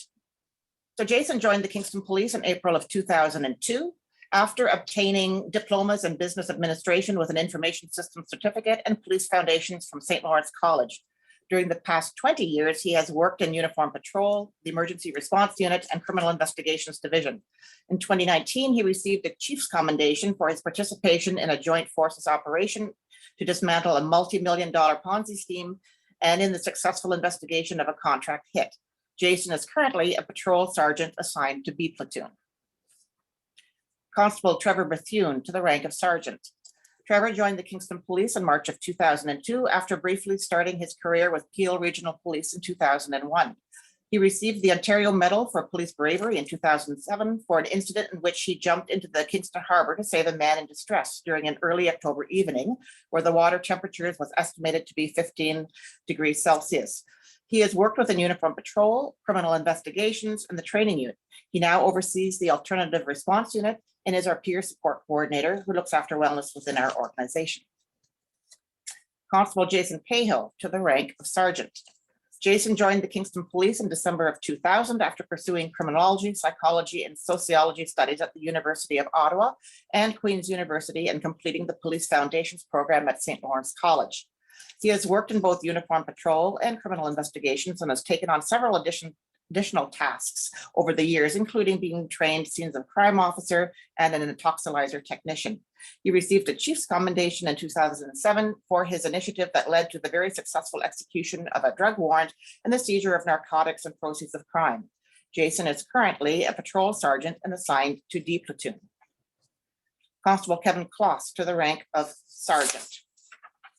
Kevin joined Kingston Police in 2006 after obtaining a Police Foundations diploma with honors from Algonquin College. He has worked in uniform patrol and criminal investigations, where he was a part of the Internet Child Exploitation Unit. During his time in uniform patrol, he has received numerous praises for his work as a scenes of crime officer. In 2011, Kevin received a Teamwork Award, which was collectively awarded to D platoon in recognition for their professional response to a day of multiple critical incidents, including a fatal train, motor vehicle collision, and a homicide. Kevin returns to uniform patrol to assume a sergeant position on B platoon. Constable Sarah Grunewagen promoted to the rank of sergeant. Sarah joined Kingston Police in 2009 after graduating with distinction from Police Foundations at St. Lawrence College. She started her career in uniform patrol, and she's been the mounted unit officer since 2016, receiving multiple letters of appreciation from community members for her community outreach. Sarah has assumed a sergeant position on A platoon in the patrol division. And Constable Jason Hughes to the rank of sergeant. Jason joined Kingston Police in 2004 after 4 years playing professional hockey in the United States. Prior to this, Jason received a degree in criminology and sociology from St. Thomas University, where he attended on a full hockey scholarship. During his time with Kingston Police, he has worked in uniform patrol in the emergency response unit and has received a number of commendations, one in particular for the role of bringing a distraught young man to safety despite great personal risk. Jason assumes a sergeant's position on A platoon in the patrol division. And I'll turn it over to the deputy for the rest. Thanks, Chief. It's my pleasure to introduce you to the following. Constable Mark Peterson, who was promoted to sergeant. Mark joined Kingston Police in 2000 after completing both the Police Foundations and Law and Security Diploma programs at Loyalist College in Belleville. During his time with Kingston Police, he has worked in uniform patrol, the emergency response unit, and the special service unit. He received a commendation in 2012 for his assistance apprehending an escaped federal inmate while he was off duty, and again in 2020, where the Special Services Unit was recognized for their work on Project Sparrow, combating cocaine trafficking in Kingston. Mark assumes a sergeant position on D platoon in the patrol section. Constable Jim Veltman promoted to sergeant. Jim joined Kingston Police in 2006 after starting his career with Toronto Police in 2000. Before becoming a police officer, Jim obtained a Law and Security Administration with the Policing Option Diploma from Loyalist College, During his time with Kingston Police, he has worked in uniform patrol, the Criminal Investigations Unit. He received a commendation in 2018 for his investigation into a case of chemical poisoning, and again in 2020 for his part in the successful investigation of a contracted hit. Jim assumes a sergeant position with the Criminal Investigations Unit. Sergeant Ed Cunningham promoted to Staff Sergeant. Ed joined the Kingston Police in 2001 and was promoted to the rank of Sergeant in 2016. During his time with Kingston Police, he has worked in uniform patrol and the Special Services Unit. He received a commendation in 2010 for his quick identification and arrest of a bank robbery suspect, and again in 2020, where the Special Services Unit was recognized for their work on Project Sparrow, combating cocaine trafficking in Kingston, as well for his part in the successful investigation of the contracted hit. Ed assumes the Staff Sergeant position in the Special Services Unit. Sergeant Dave Geen promoted to Staff Sergeant. After graduating from the Loyalist College Law and Security Administration program, Dave commenced his policing career with the Waterloo Regional Police in April of 1999 and was hired by Kingston in July of 2001. He's been assigned to uniform patrol, street crime, drug enforcement, intelligence, and the emergency response unit. He's also been assigned as a coach officer. He's going to assume the role of Staff Sergeant in criminal investigations. Sergeant Melanie Jeffries promoted to Staff Sergeant. Melanie joined Kingston Police in 1998 and was promoted to Sergeant in 2018. During her time with Kingston Police, she has worked in uniform patrol, the Criminal Investigations Unit, and Quality Assurance / Professional Standards Unit. In 2018, she received a commendation for her work on the overwhelming success of the Police Enhanced Response to Survivor-Oriented Needs, the PERSON project, and her initiation of the Canine Assisted Response for Emotional Support, CARES program. Melanie assumes the Staff Sergeant position of D Platoon in patrol. Sergeant Murray Knapp promoted to Staff Sergeant. Murray joined Kingston Police in 2007 and was promoted to Sergeant in 2017. During her time with Kingston Police, she has worked in uniform patrol and the Criminal Investigation Division, where she was a member of the Internet Child Exploitation Unit and then Sergeant in charge of the Sexual Assault Child Abuse Unit. In 2019, she received a commendation of merit for her actions, acting as a crisis negotiator for a young man who was threatening to jump from the roof of the Cataraqui Center. Murray assumes the Staff Sergeant position on B Platoon in the Uniform Patrol Division. And Sergeant Carla Stacey promoted to Staff Sergeant. Carla started her policing career in 1988 with the Royal Newfoundland Constabulary. After graduating from the Atlantic Police Academy Police Science Cadet Program. Her police experience also includes being a member of the Peel Regional Police Service from 1998 to May of 2001, at which time she joined the Kingston Police. Carla has worked in uniform patrol, forensic identification, community response, and criminal investigations, where she oversaw operations for the vulnerable sector and fraud sections. Her many community endeavors were recognized in 2006 when she received the Kingston Police Community Partnership Award. Carla is currently the Staff Sergeant in charge of the Core Unit. Thank you for that, Chief, Deputy Chief, and congratulations to all those who received a promotion. Point of clarification, Chair. Sure. You had introduced this as a motion. I don't believe that there is any motion associated with promotions. It is simply a function of congratulations on that by the board. Is that correct? It's just following my script, so you tell me. In previous years, that's the way it has been done. I followed the script from the previous years. It doesn't have to be a motion if you don't want it to be. It is congratulatory. I have checked with other municipalities.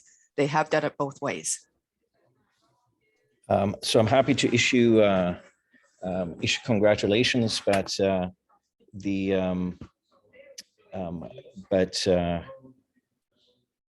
that the board restricts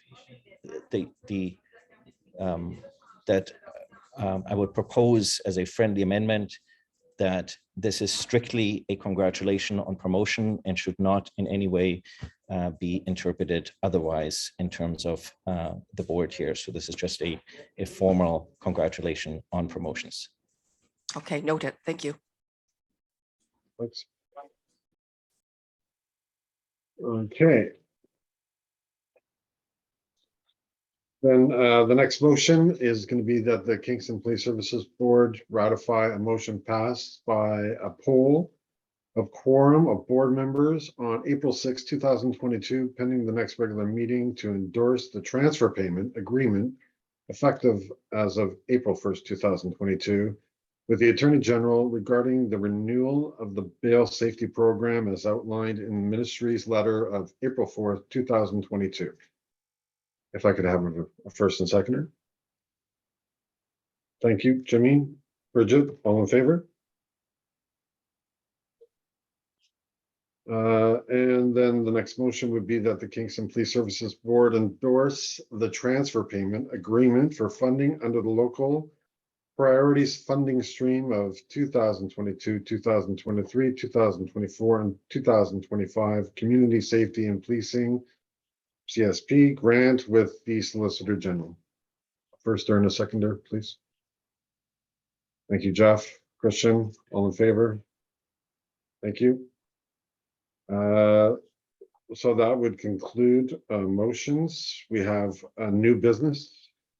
I would ask the chief or deputy chief if you'd like to provide summaries of the careers of the retirees. Thank you. I'll begin with Scott Joffrey. Scott joined the Kingston Police in September of 1990 as the Records and Systems Manager, and 4 years later was promoted to Director of Information Services.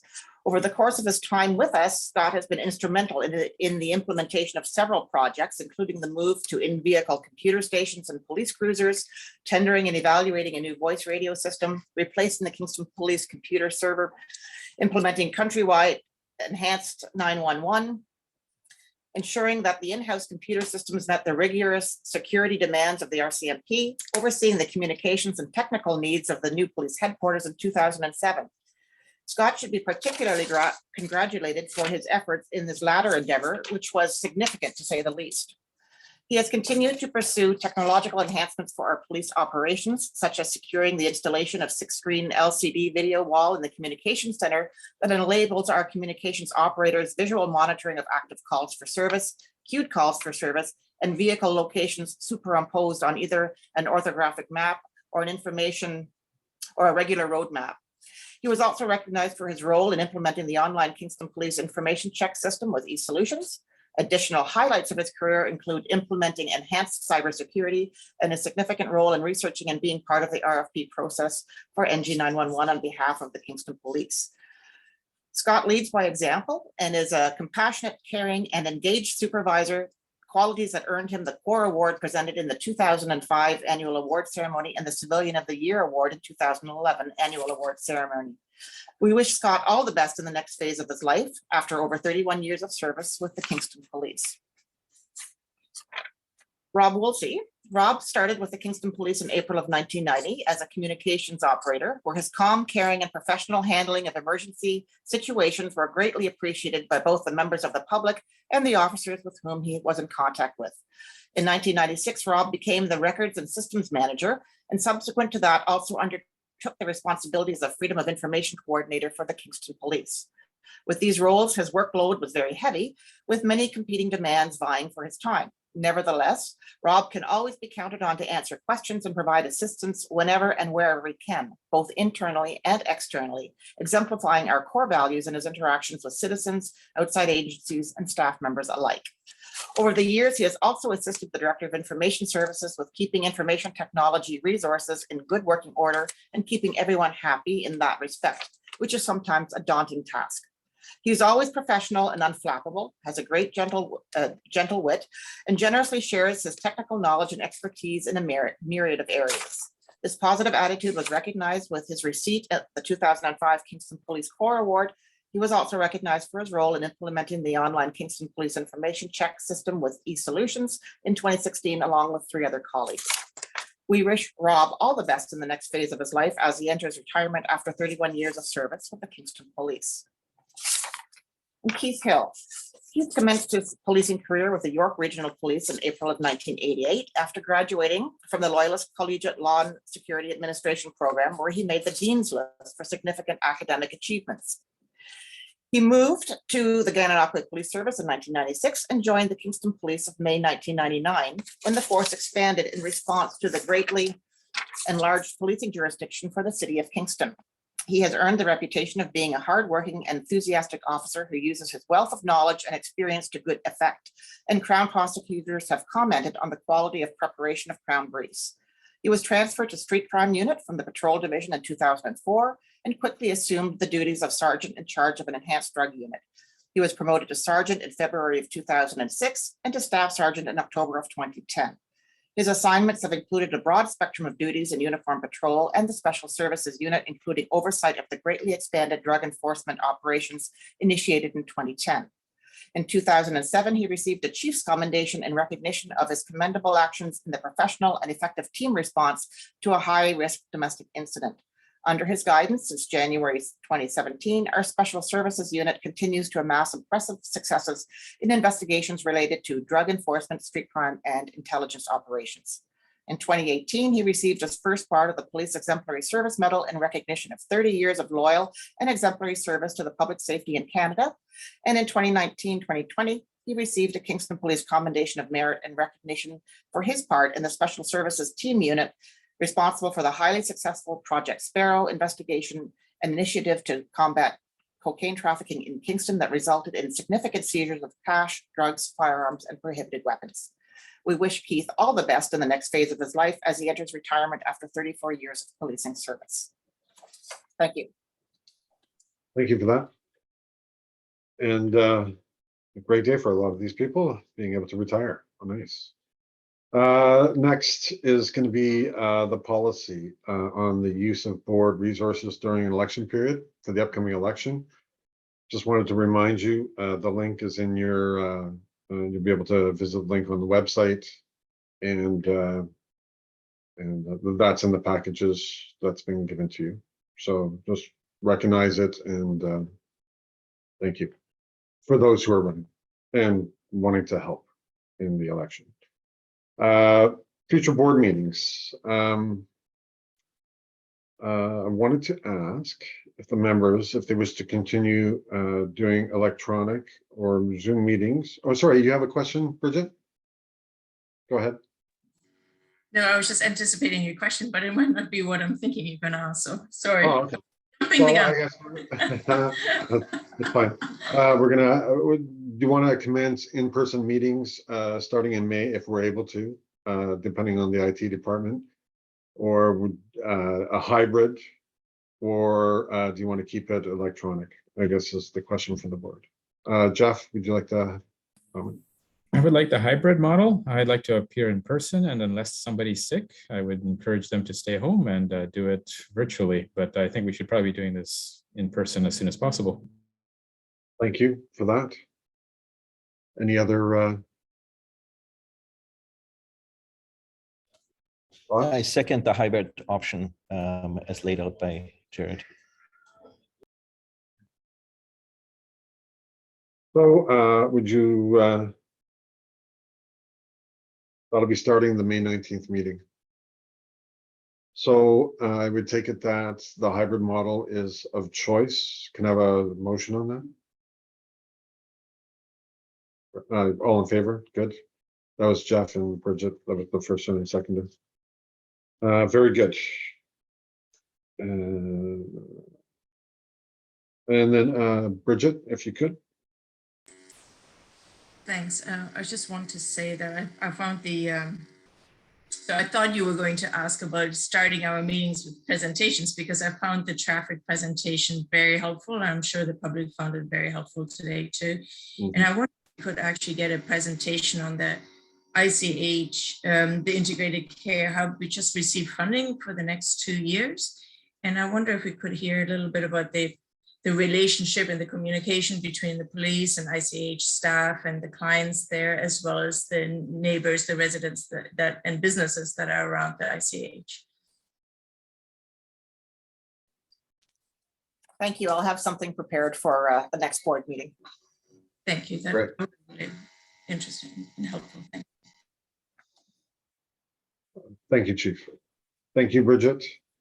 I think that will wrap up today. Can I have a motion to move in camera